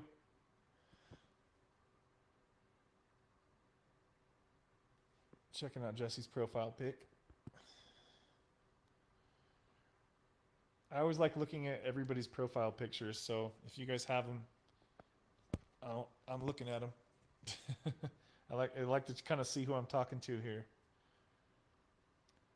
Oh my God, my family was killed by a tank. So, I left. Oh, so you're in America now. Okay. Well, welcome to America. I'm sorry to hear about that. I can't even imagine how many people are dying right now. I don't even think they know how many people are dying in that damn war. Welcome to America, my friend. What state are you in? Oh, you're good, Sonny. Says 11 p.m. over here. Snugly, well, yes, yeah. In the future, just let me know when, man. I'm seeing you're always on here lately, so it's good to see you on here. Maybe we can try for next Sunday or something if you're able to.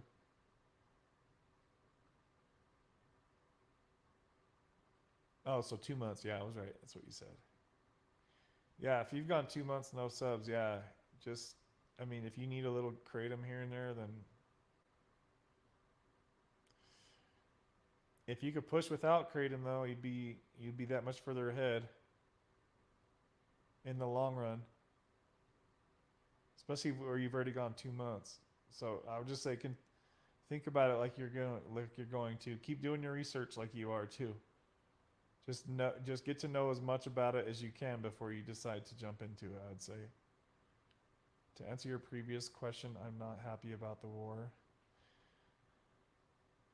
Yeah, I don't think anybody would be, right? I mean, I don't know how like how long were you in Russia? Like what's the what are the people saying about the war over there?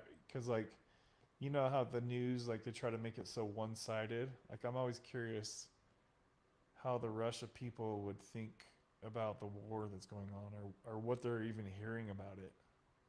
I don't really know too much about like current stuff. I kind of stopped watching after the first few months of it. I don't really even know like I don't know anything current about it.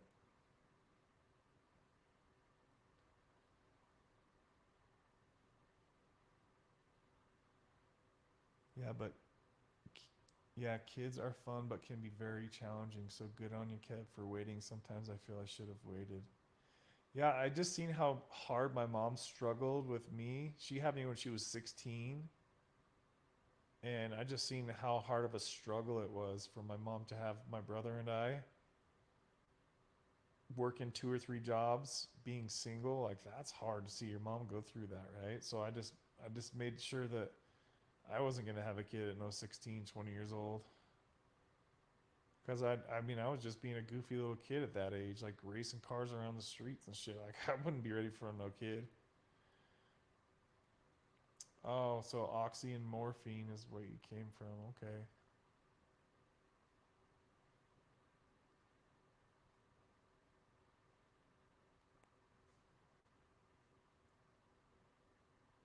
Yeah, Sonny says MP, you already did the hard part at 2 months, bro. Yeah, you got the hardest part out of the way for sure.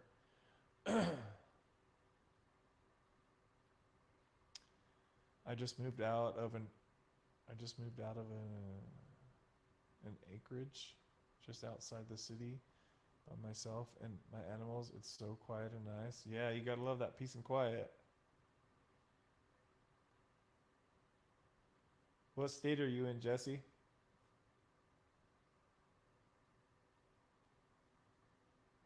Oh, Florida. That's a beautiful area. We got some nice weather out there in Florida.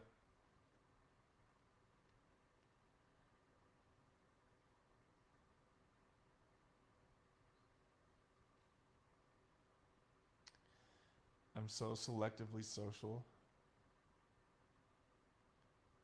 Most definitely, bro.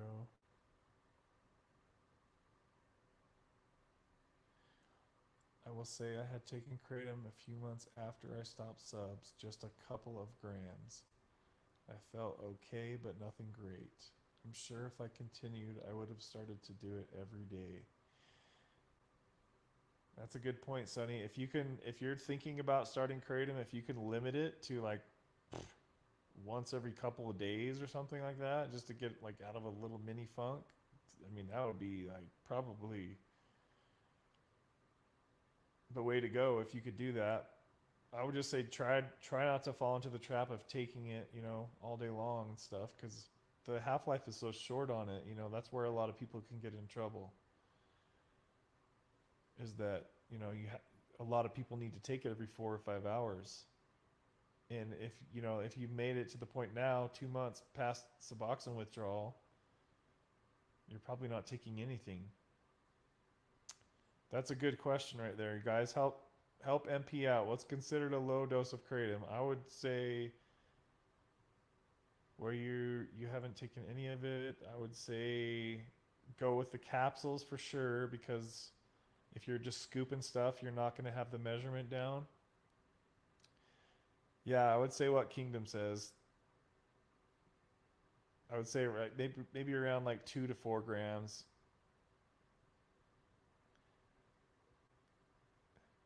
Yeah, these guys are going to tell you that Rob just changed his profile picture. I see you, Rob.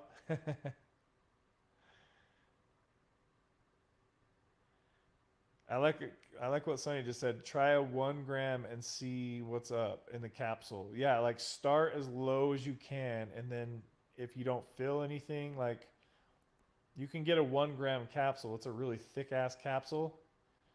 You could just start there. Try one. Some people one is enough to like help them out, right? And that's 1 gram. And then if that doesn't do anything, then the next time you could try 2 grams, 2 capsules. You just want to try not to get to the habit of where you're just grabbing handfuls of capsules each day, multiple times a day. If you don't have to go down that road, don't do it. If you can use it here and there sparingly, that's where kratom would really be awesome. If you can just use it occasionally, would be ideal, especially for people who have struggled with opiate addiction. It can be pretty hard to control the cravings for kratom, especially if you get to the point of experiencing euphoria from it. Your brain is going to remember that. So just, I don't want to keep like over worrying you about it, but you can see the people, what they've said. They've given you some good pointers on kratom. Just be careful, is all I got to say. Start as low as you can and be careful.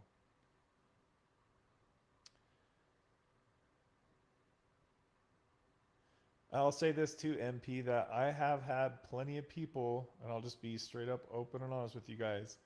I've had plenty of people come on my channel and say that kratom ruined their lives and that they had to get on Suboxone for kratom abuse. So I'll just leave it right there, okay?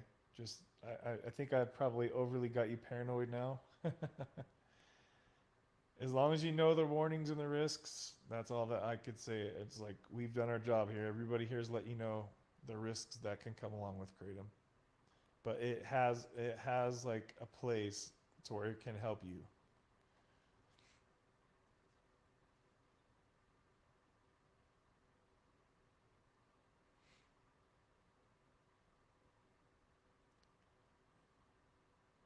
Yeah, some people suck at tapering. It's not very easy to taper, Rob.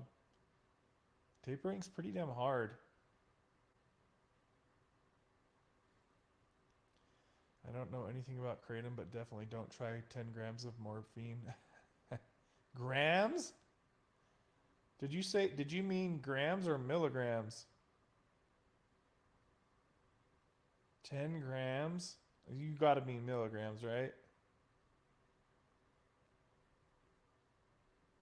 10 grams. What's that? Yeah, that doesn't even sound right. That would be 10,000 milligrams, right?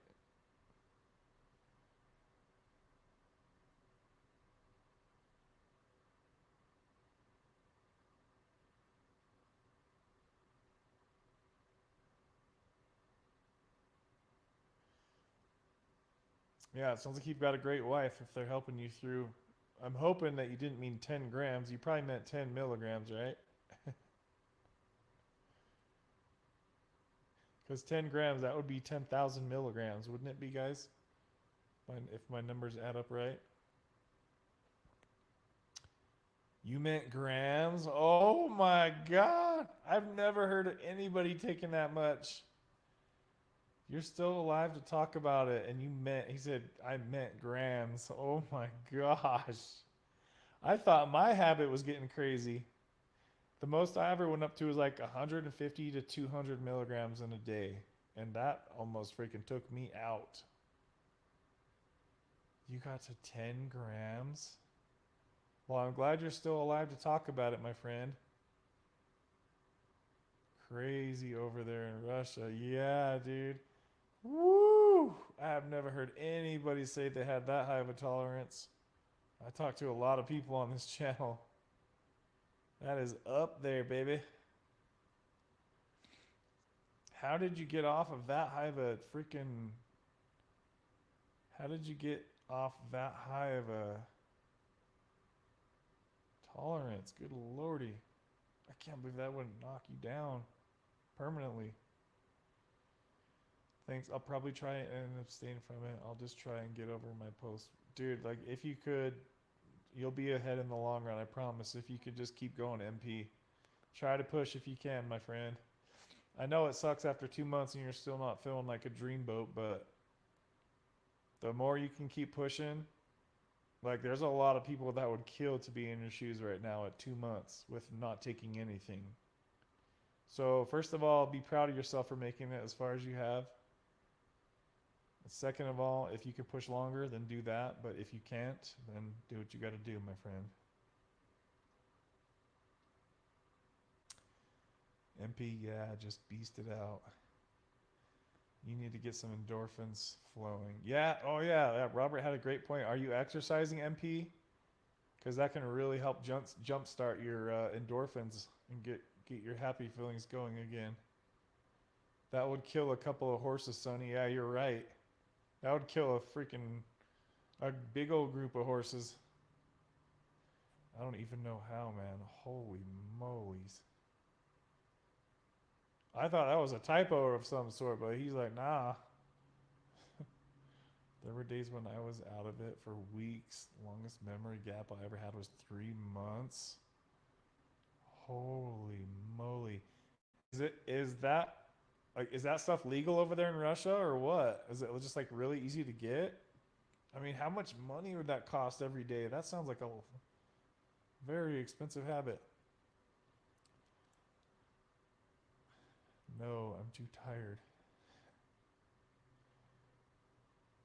Go for long walks in the sun. Yeah, if you can try to get some exercise, even just like starting slow. Start slow on the exercise and just work your way up. That'll really help get some. I know Probably feels like the last thing in the world you want to do is go exercise, but it'll make a difference. There are no laws. Oh, I'll be in trouble over there. I thought they were like really strict about everything in Russia. That just goes to show you guys how much I know. I do not know about the world. I would imagine, like, with how Putin is, like, I would think that.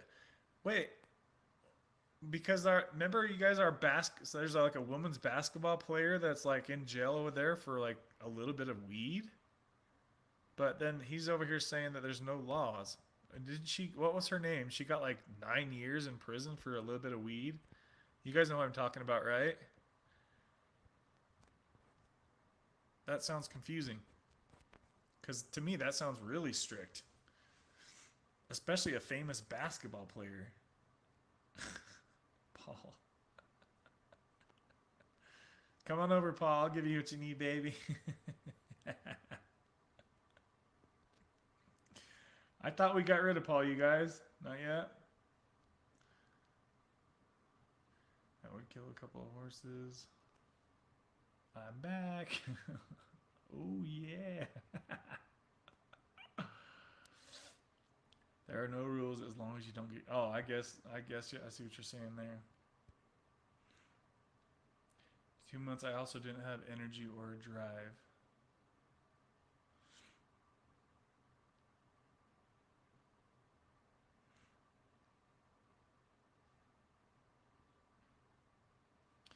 Let's leave some stuff, boys. Always need some trolls up in here to cheer me up, baby. This game is still going. 30 to 37, guys.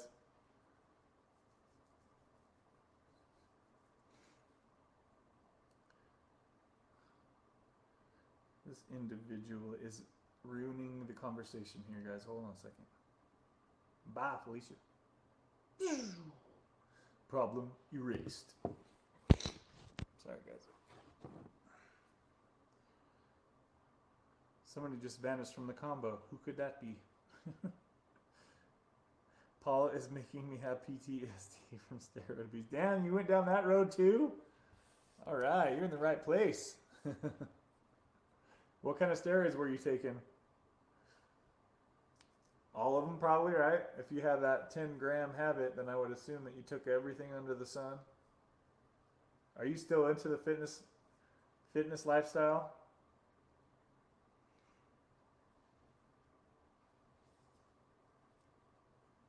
Oh, Philly just scored again.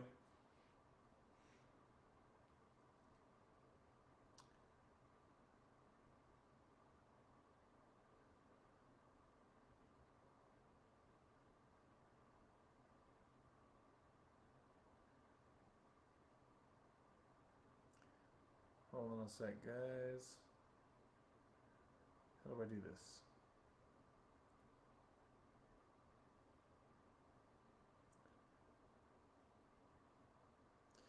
I'm trying to adjust something here. I don't even freaking know. I just took whatever the hell they were selling. Damn, man. It sounds like you got a story to tell. Jenny Kicks November. Hey, Kev. How are you? I'm good. How are you? I haven't seen you on here for a while. I took D-ball when I was 17 but started raging and had to get off of them. The short time I was on them, I felt like the Hulk, though. Yeah, D-ball will definitely do that to you. My stepdad just started TRT from his doctor, and my mom was like, he's been such a jerk. I'm like, you'd be screwed if you took like a cycle. I'm like, you're only taking like 150 milligrams of testosterone and that turns you into a jerk? Damn. I was a Russian Hulk.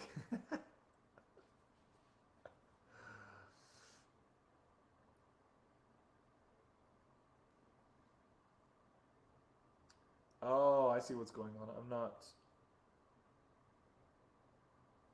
Hold on, let me switch this, you guys. I'm on the wrong... That's why this wasn't working. Let me switch this.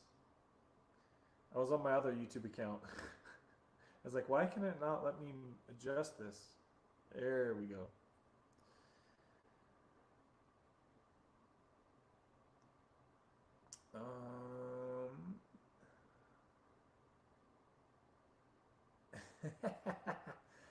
Oh, it shows me, like, I guess YouTube like automatically blocks some comments, and now it shows me who said what. Rob, I see what you said to Paul.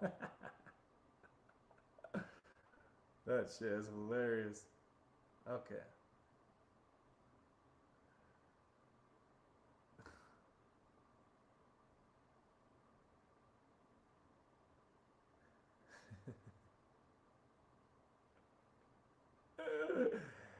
That shit is funny, dude.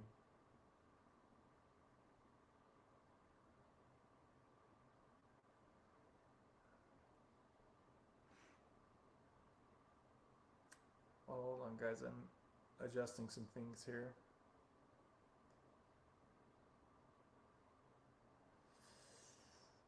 I think I got it this time. My buddy. Oh, let me put this. Why is it blocking so many messages? It's like YouTube is blocking a lot of messages on its own.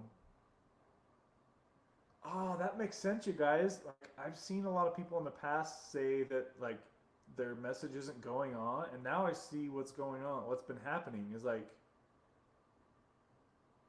it just blocked that comment that Rob just posted. I had to approve it for that to go through. So YouTube, there must be some kind of filter on here that YouTube is like blocking. There's been a couple of comments that I've had to approve now. I've never seen that before.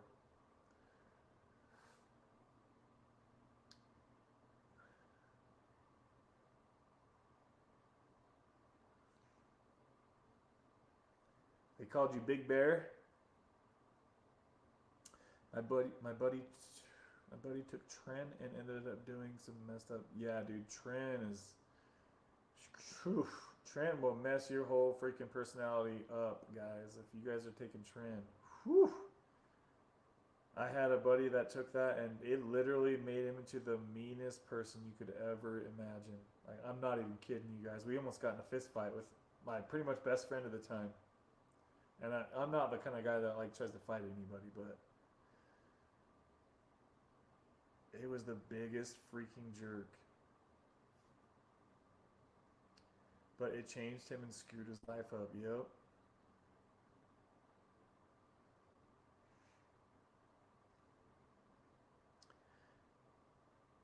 There is some weird, there's some kind of weird delay. You don't see my comments until after I leave them. Oh, MP, what that is that's just me. I'm just behind in the comments, is what you're talking about. Like sometimes on the Wednesday live streams, I could be like 20 minutes behind. So people are like, he's like way behind. It's just me trying to catch up in the comments. So if that's got to be what you're talking about. Because sometimes I'll get like stuck on a comment and I'll talk about somebody's comment for a while and other people will keep commenting, and then I start to get behind, especially on Wednesdays when we have a lot of people on. Tonight hasn't been so bad, but Wednesdays are a lot worse. It's a parental filter. Let me see if I can adjust that. Live chat. Whoa. Oh, there's all kinds of stuff on here.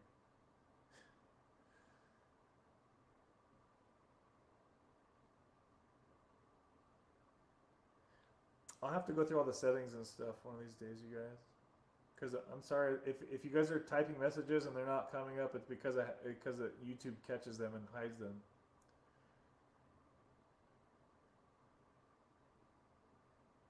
Freaking testosterone shots will mess you up. They can, yeah. If you're, some people are definitely not good at like handling higher testosterone. Is Tren one of those designer steroids legal? Tren is like the strongest steroid you can get, guys. It will turn like a sweet dude into the biggest Grinch you ever met. And probably get him a freaking rap sheet to go with it. Like trends the kind of stuff that makes like a nice church going guy into somebody that hops out of the car and beats somebody at a street light and goes to jail for it.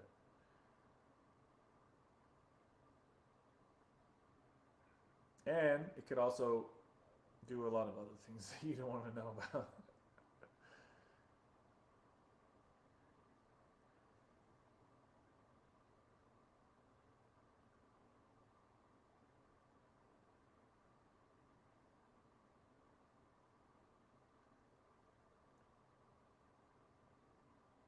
Yep, Robert nailed that one perfectly. Very powerful steroid, makes you look shredded, but you get horrible side effects. It's horrible for your health. Yeah, your blood profile is going to look like total trash if you're on trend, guys. Whew. Don't do it. Don't do it.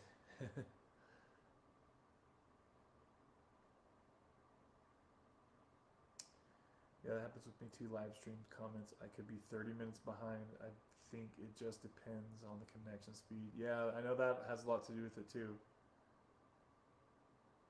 I must have taken like 15 different kinds of drugs.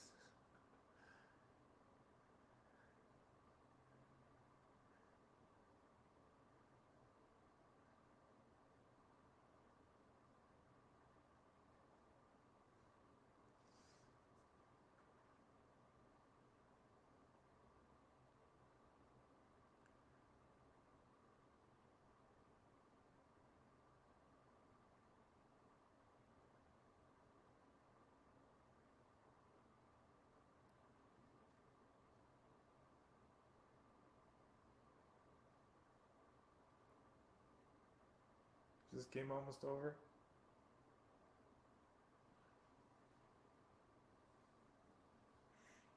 Looks like we still have 12 people in here, guys. Damn, you guys are going tonight.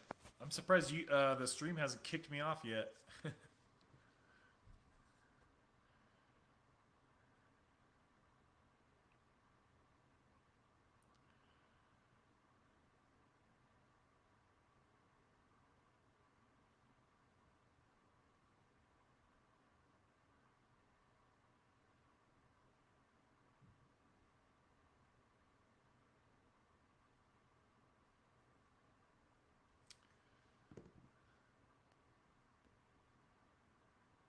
You know what drug really messed me up too is Adderall, dude. Yeah, Adderall. I could just feel no good on that stuff. Oof. I felt like it was like baking my insides because I was taking it for the wrong reasons too.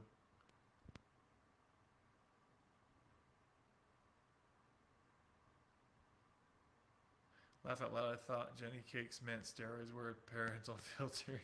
That.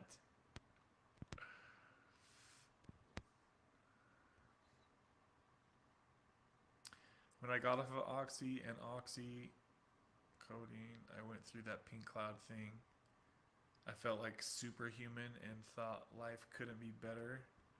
And then it went away. I was so disappointed. Yeah, the pink cloud, man, that thing comes and it goes. And when it goes, you're like, shit, I thought life was all good again. Then it's like, nope. Been years, but the Addies were brutal. Oh, yeah. I made sure not to ever get hooked on the Adderall, guys. I could feel it was changing me so much in my body every time I took it, and the come down was just horrible, horrible. Reminded me of the couple of times I tried ecstasy. Honestly, like the come down from ecstasy was horrid.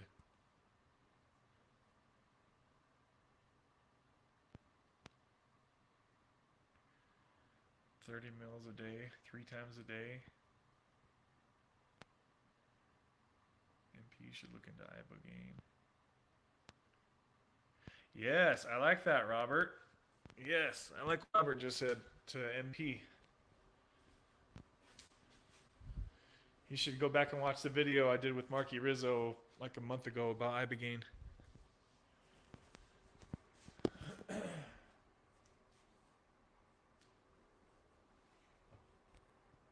I want to say it was like Wednesday episode 22 or 23, something around there.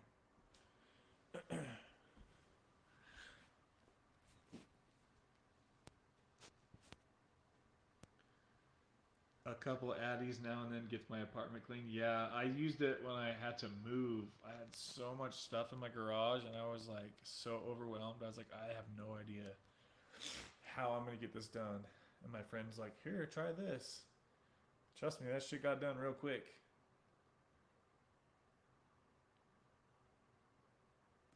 Robert, you get withdrawals from Addies? Yeah, I got some friends that seem to get old fast. Yes. It's like, oh. It's like caffeine on steroids, right, guys? It's like taking a ton of caffeine. That's kind of what it reminds me of, like a ton of caffeine.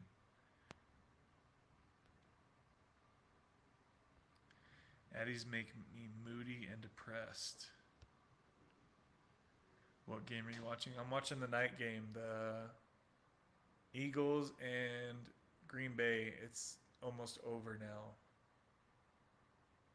Let's see if there's any way Green Bay can win. I don't think so now, guys. I think it's pretty much done for. Yep, it's done for. Philadelphia just got the last first down. The clock's just running out. So Philly's going to win this one 40-33.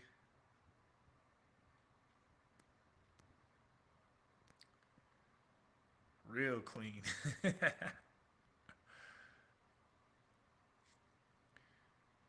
Is it sad that I can't even name the other 12 drugs I took? There's a lot of drugs out there, man. I could take them and go right to sleep. I really do. Oh, we were talking about that on Thanksgiving.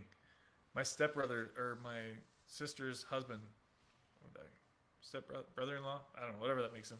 He said the same thing. He said that whenever he takes Adderall, he's just totally chilled out. It's so crazy how different stuff can affect us like that. Because me, I was just like, I was like Speedy Gonzalez once that stuff kicked in. And trust me, I was feeling real good too. I had a lot of euphoria whenever I took Adderall, you guys, a lot. It was kind of scary.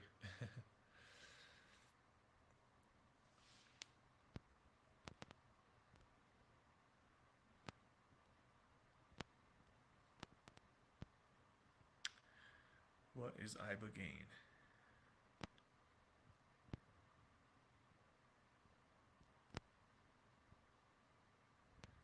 Yeah, Adderall will definitely age you guys, especially if you're taking higher doses. That's what even Robert just said it right there, and so did Scotty. It's just like a hard. I think what it does is it puts you into what's the name of it? It's called adrenal fatigue, you guys, and that shit will make you look rugged.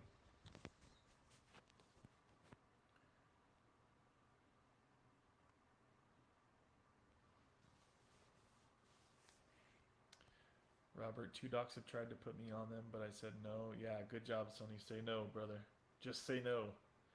I know I have focus problems, though, but I muster through them. I guess I'll just live with it. Yes, just live with it. That stuff can be damn addicting.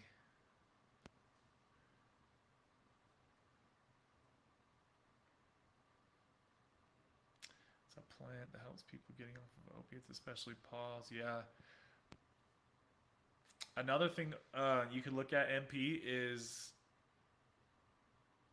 I just talked about this recently on one of the other channel or shows. What's it called? Ketamine treatment. That's another thing that could help you.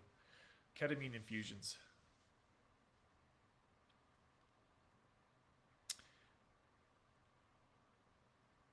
MP, did you see the video that I did like 3 weeks ago with Dr. Ken Starr on the Wednesday live stream? It has to be like episode 23 or 4, right around there. No, 22 or 23. If you didn't see that one, I would say go back and watch that one, and then the one before that one we talk about ibogaine. Both of those have some good information that could help you with what you're going through right now. I gotta go. Well, thanks for coming in here and chatting. I'm glad you're still alive to come on here and hang out with us. We're on live every Wednesday, you guys. For you guys that don't know, there will be a link. I usually post it like on Tuesday or Monday that shows the countdown to when we're live. But we're live every Wednesday, 3 p.m. Mountain Time, which is 5 p.m. Eastern for you Florida people. If you guys want to come on and chat, we have a pretty good group usually that comes on Wednesdays. So I might keep going with the Sunday thing. I'm kind of liking that you guys are on here chatting with me tonight. So maybe we'll keep this stuff going. We'll see. I'm not committing yet. Betting $2,000 per game. You're sports betting? I could drink 10 cups of coffee and go to sleep for hours. Yeah, see, Sonny, you're overstimulated on caffeine. If you'd stop drinking coffee, you'd crash for, a while, but then you would get that natural energy start to come back and you'd feel better, brother. You got that adrenal fatigue, look into it, brother. If you guys are drinking coffee all day or taking a lot of like energy drinks and stuff like that, then do some research on adrenal fatigue. Because it's like the rebound sensation, right? Like you have to have it or else you don't have any energy. And I've been through that before.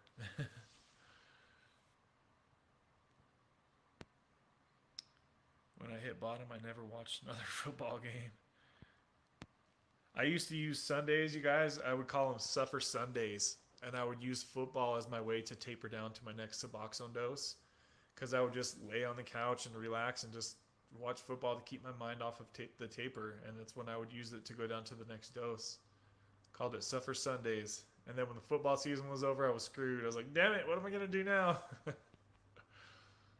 If you guys can find a day in your week like that you could just kind of suffer some and just try to forget about it by watching something on TV or something else in life that could distract you, then maybe you could find your own Suffer Sunday version. Got so desperate. I bet on... Oh, I've been addicted to gambling before too. I've lost a crap load of money on gambling. Oh, I'm the world's most unlucky gambler, guys. Unluckiest gambler. I am done gambling, that's for sure. I knew nothing about the game, but I put $2,000 on it. Dude, you remind me of me back in the day. I used to do that crap too. I would always bet on the points totals of the basketball games. I had no idea. Like, I was like, oh, that looks like a lot of points. I'll just bet either over or under. I lost so much money trying to do that crap. Got to get some rest. It was fun chatting with you, Kevin, friends. Thanks, Kingdom. Have a good night, man. Sleep good.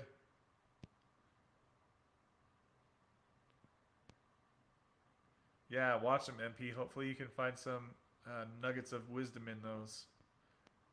Especially with what you're going through right now. There might be better alternatives for you than to try the Kratom route, I think.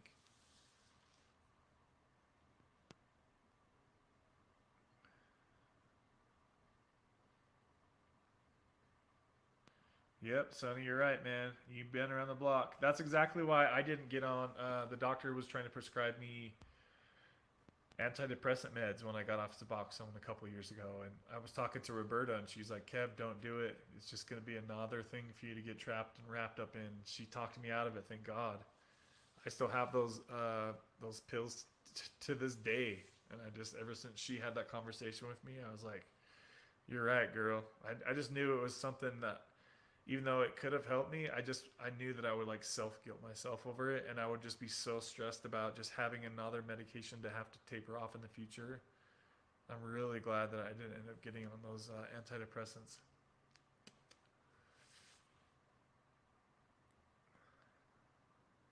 Oh shit, Mark Brown, what up, Kev? Good to see you, man. Packers suck. I want them to beat the Eagles. Did you see my Seahawks get beat down in overtime by the damn Raiders? Ah, pissed me off so bad. Brandon's Recovery TV stepping back in here. What up, dog? I stopped watching all sports once I got wrapped up in opiates and then onto Suboxone. I'm back into it again. I love baseball. Have a good night, guys. Good night, MP. Thanks for chatting. Damn, Mark Brown, you coming in here late, brother.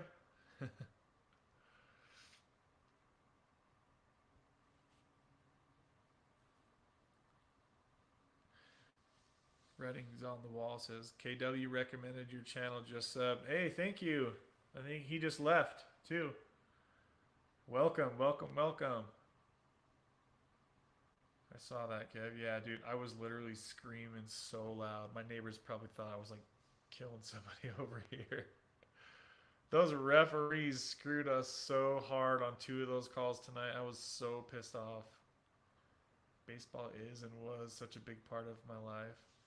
Yeah, a lot of you guys like baseball.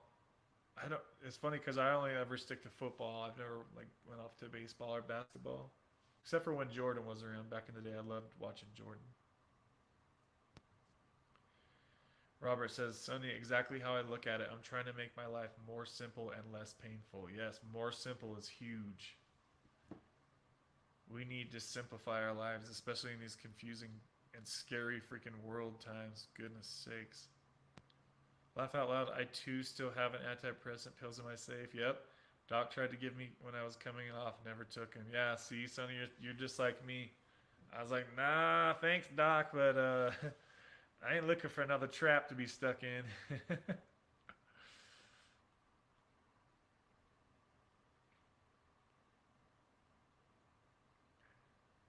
Same here, Mark. Yankees.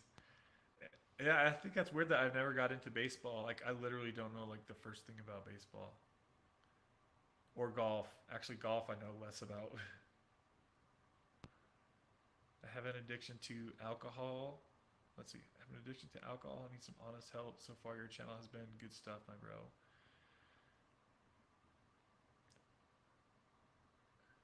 You just getting drunk every night or what? What's going on? How long you been drinking alcohol for? A lot of people are addicted to alcohol right now, my friend. A lot of people. I would say like 75% of the people I know in my personal life are addicted to alcohol. And that sucks. It's just so freaking readily available for everybody in the world. It's like, ugh. It's such a big, like, trap door for everybody just right in front of you at the grocery store every day you go. It's like, it's kind of messed up. There was a time in Utah, guys, where they didn't even have, like, almost any alcohol in the stores here. It was, like, thinking back on it, it's such a trip. I kind of wish they would have left it that way, actually.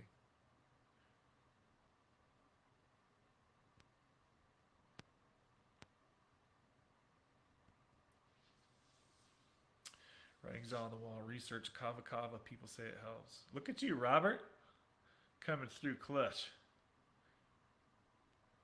That's what's cool about this channel is like there's people that like have more experience with other addictions than others, and we can all just kind of like say, you know, like this worked for me or that worked for me. Like everybody kind of contributes their own like little possible ideas that could help somebody else that's struggling. That's what I really love about this channel, guys, is like we all don't have the exact same path as I did with, you know, opiates to Suboxone. Like some people are going through Kratom, some people are going through alcohol. Like some people, just, you heard the Russian dude say he was on 10 freaking 10 grams. Like that's insane. So we're hearing a lot of different stuff on the channel tonight, so it's awesome. I never tried kava, but I've heard about it. Mark, I'm living in Atlanta now. Atlanta, Georgia, baby. I have a lot of friends with addictions.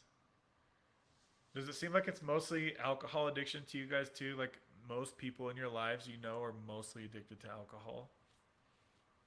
Or is it just me? Brandon, me too. My buddy was 26 when he OD'd on alcohol and passed.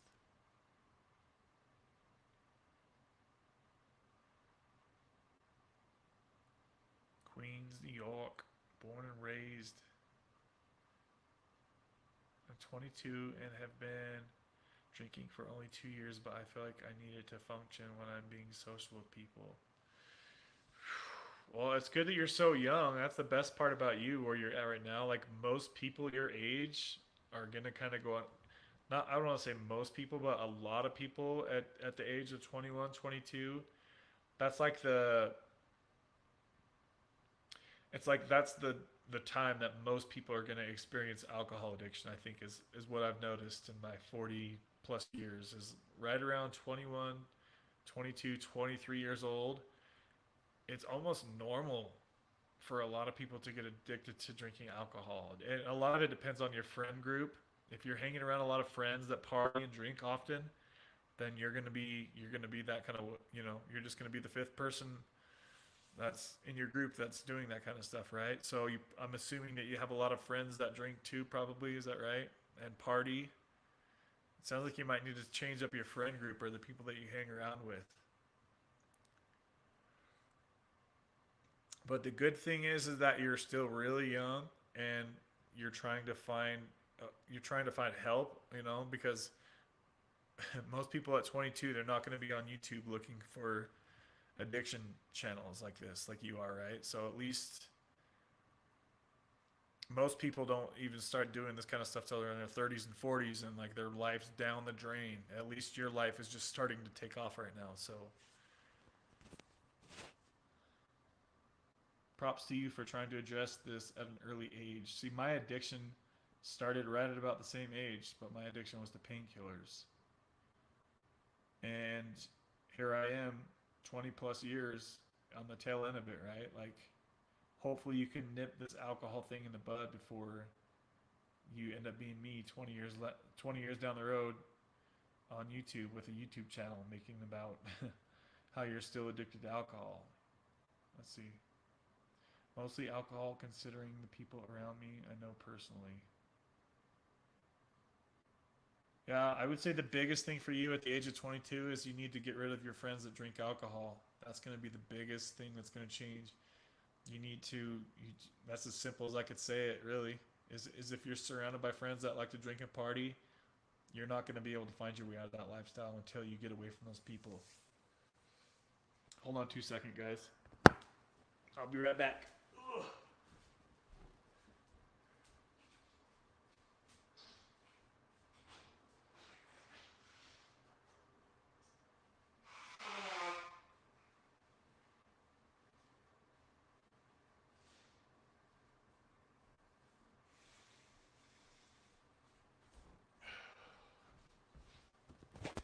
Whew, your boy gets stuffy when I'm on here talking for 2 hours, 2.5 hours.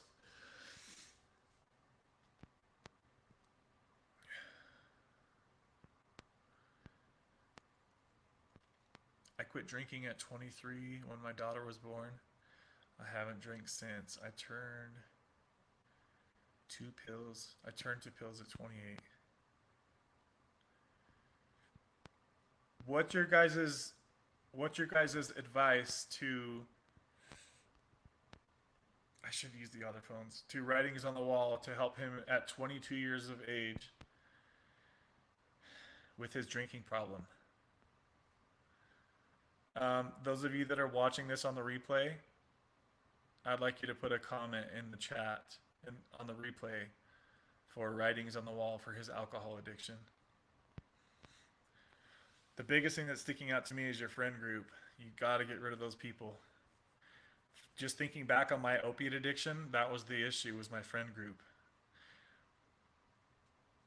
If your friend groups are doing drugs, you're going to be doing drugs just like they are. It's only a matter of time.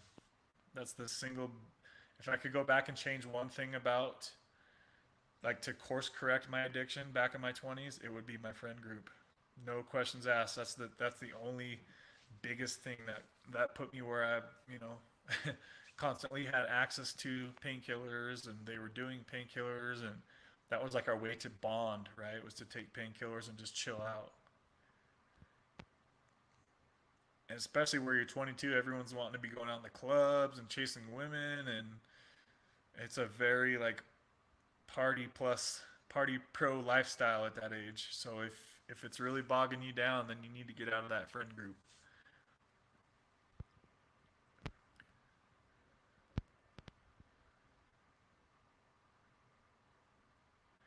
I would say try to find maybe a mentor in your area, like somebody you look up to. I would also say get into physical fitness and working out. That can be where you start to angle off and find other people who are into like the healthier lifestyle, because a lot of people that work out in the gym, they're pretty strict on that stuff, and a lot of people, they try to stay away from partying and drinking because it puts them behind with their physical fitness goals, right? So getting into the gym could be another huge way and another good way for you to meet other, healthy-minded people at the gym.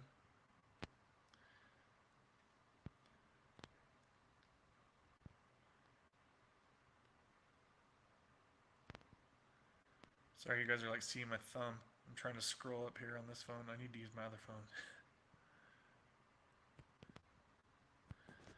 I feel bad for scrolling in you guys' face. Hold on a sec, guys. I'm gonna scroll on this phone. Alright,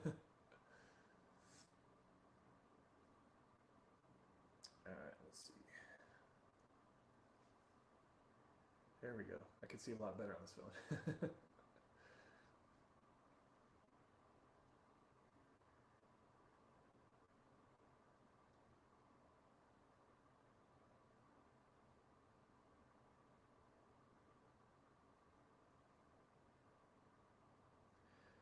Robert says, alcohol stopped feeling good to me from the subs I was on. Now I don't even like it anymore. I'm the same way, Robert. Same way. Like, I definitely don't enjoy, like, drinking alcohol. I mean, I can get a buzz or whatever, but it's definitely not really anything I look forward to. I drink for a lot of years.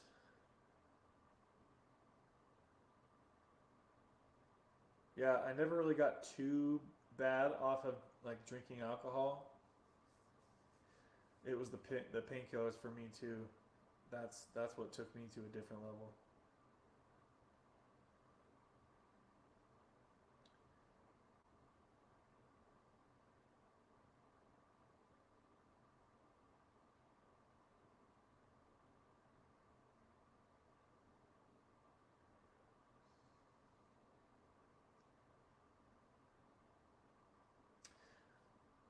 Yeah, that's it right there. He says, yeah, most of my friends I grew up with from elementary, and it's hard to give them up. Dude, that's the same exact problem I had too.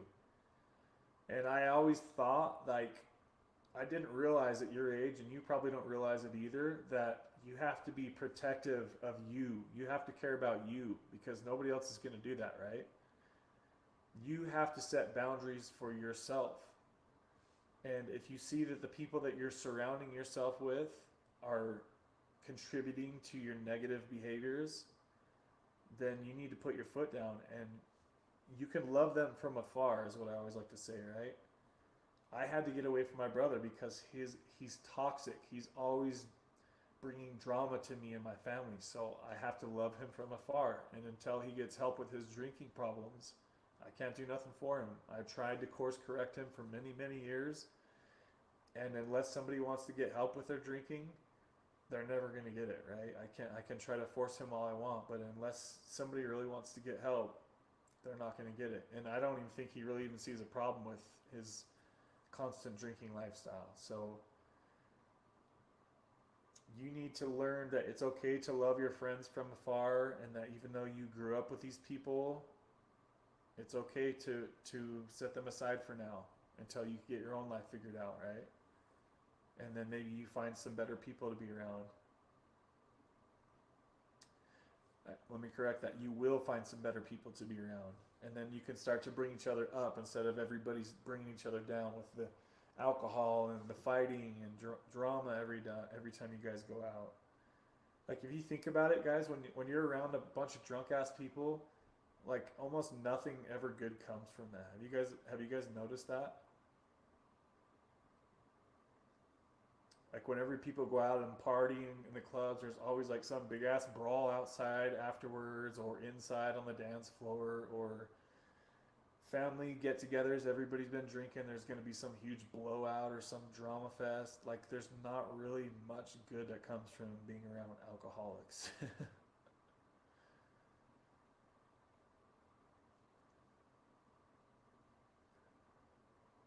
Writings on the wall. My advice is, if you really want to stop, you will.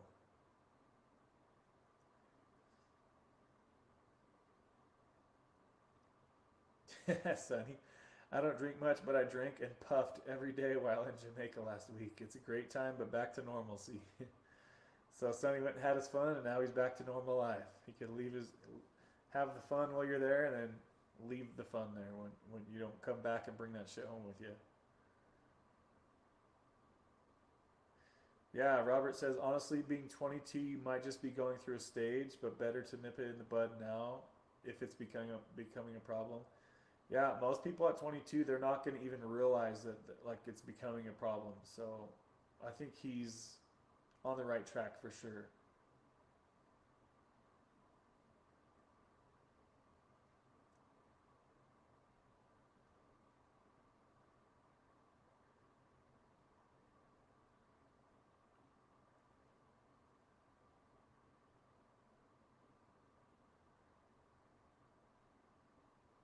Well, that's a good point. Mark says, "Yeah, stop drinking, but get help so you don't have a seizure." Yeah, if you're like to the point where you're drinking like hard alcohol every night, then you probably need to. If you're actually really serious about getting off, you probably need to be medically detoxed because you can't have a seizure if you cold turkey from alcohol. Oh, you guys, what's the name of that? What's it called? There's a name. There's a drug that people can take for alcohol addiction. It's a We talk about it often here on the channels like this. What's it called, guys? Is it Vivitrol? I'm thinking it's Vivitrol. The Vivitrol shot, right? Is that what I'm thinking? You might want to look into that. It can really help you like not want to drink. I think it like makes the drink taste like gross or something. I kind of want to say it's the Vivitrol shot, you guys. Tell me if I'm wrong about that.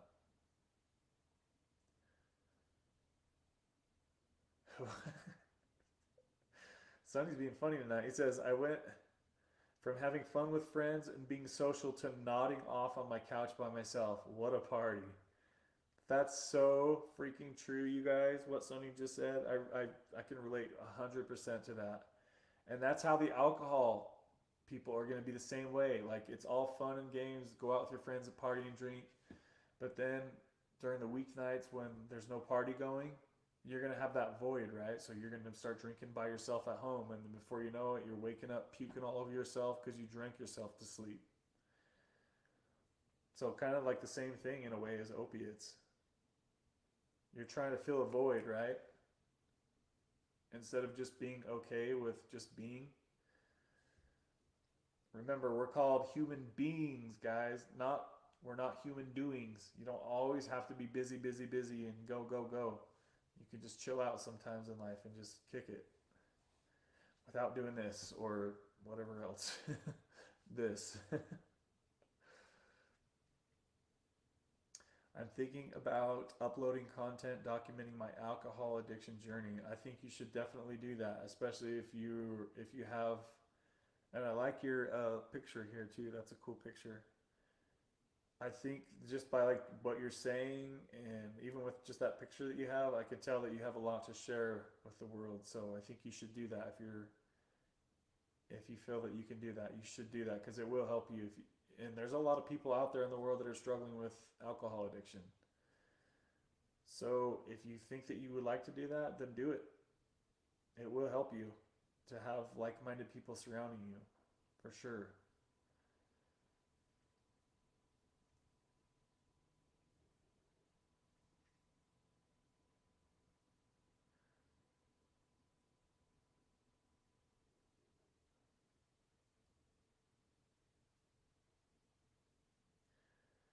Damn, Rob. Rob is true. He says the fact that you want to change is the first step. That is a fucking damn good point to hit on right there. That is huge. Most people don't even get to the point where you're at, even after drinking for like 15 years. But here you are, a 22-year-old, basically kid still, and I'm not trying to like downgrade you. I'm just like old school. You're still a young buck, right? 22 years old, and you're in here trying to get help. And so that says that your soul knows that there's a problem. Your soul is like screaming at you, hey, dude, this is becoming an issue. And so you need to listen to that, right? Some people can just go through their whole lives and drink alcohol and drink themselves into a stupor, but it doesn't sound like that's how your journey is supposed to be played out. So I love what Rob just said about that.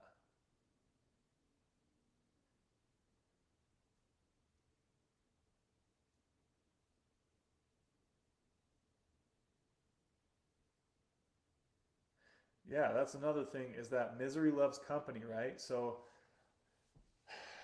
while it seems like the the party lifestyle is so fun and glamorous, like that's only what 2 or 3 hours out of your weekend night, and then what about the other 24 hours a day out of the normal days of the week, right? It's just like you're setting yourself up for an unrealistic lifestyle.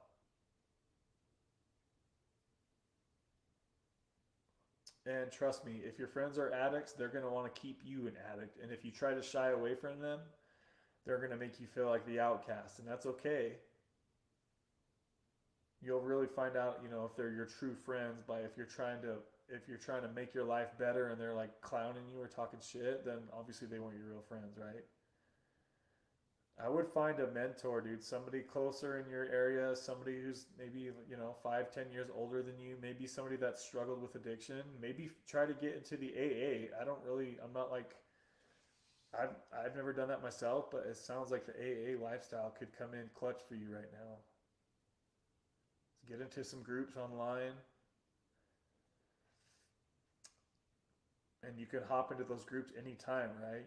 On the weekends when your friends are out getting shitty, like you don't want to feel like you're gonna feel like you're missing out. So if you had something else to do to keep your mind busy,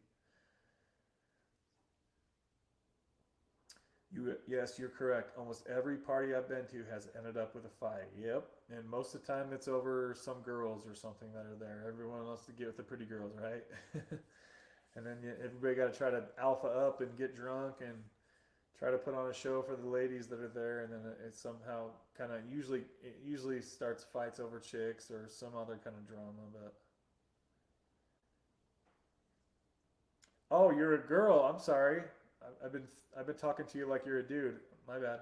My boyfriend loves to drink too, so that makes it difficult for me to stop. Yeah, that's gonna be pretty challenging. Two addicts together, they're you're definitely gonna, ooh, yeah, that's gonna be hard. I'm not gonna lie. If your boyfriend or girlfriend loves to drink, like you just said, what about going to church? You guys into religion? That's gonna be hard. I'm not gonna lie. So not only have you got all your friends that want to drink, but you're at that age when it's normal or not normal, when it's most common for people to drink and party, and your significant other is in that lifestyle. Vivitrol, yep, the Vivitrol shot. You might want to look into that. I would start doing some Google searches on Vivitrol for alcohol addiction. That's going to be hard though if your boyfriend loves that lifestyle. You might have to leave him behind too, if unless he wants to get help with you.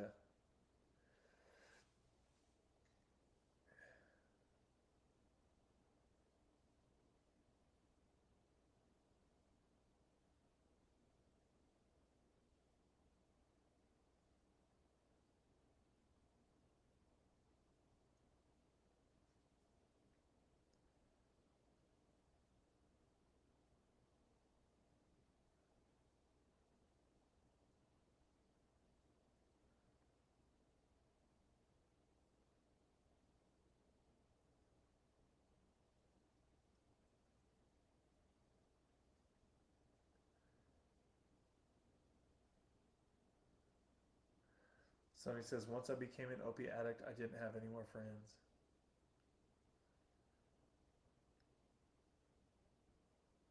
It's because the opiates were your friends, right? As soon as you have the opiates in your system, you don't need nothing. You're good, just chilling. Uh, Ryan Donnelly used to always say, you could be happy shoveling shit if you're on opiates," and it's so true. You could be out there picking up dog crap with your hands, and you'd be happy as a clam if you got opiates, and that sucks. That shows you why it's such a big damn trap.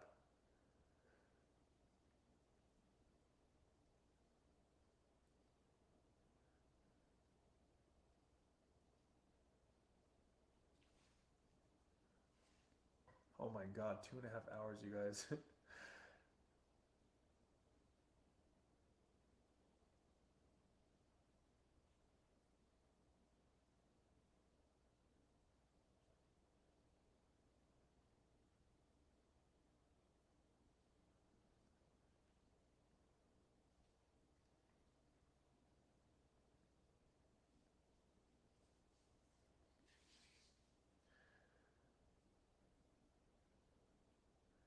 My little blue fake happiness pills.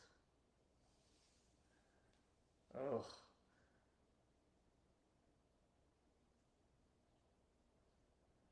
Sonny, you said stopping drinking is hard.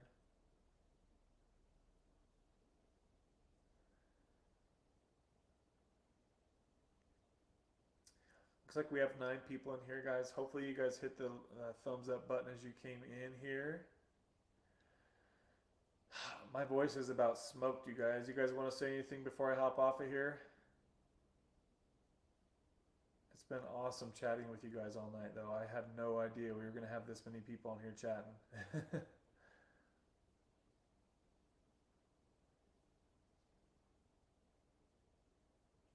Office space right now is making me want to quit my job.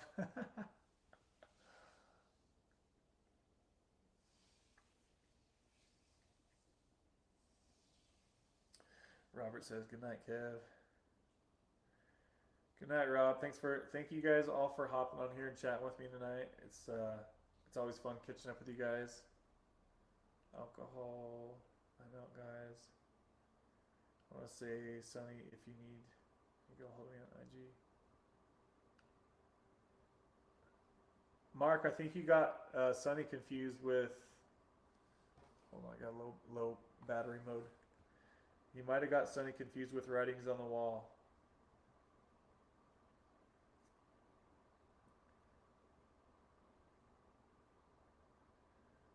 Night, Sonny. Sleep good, brother.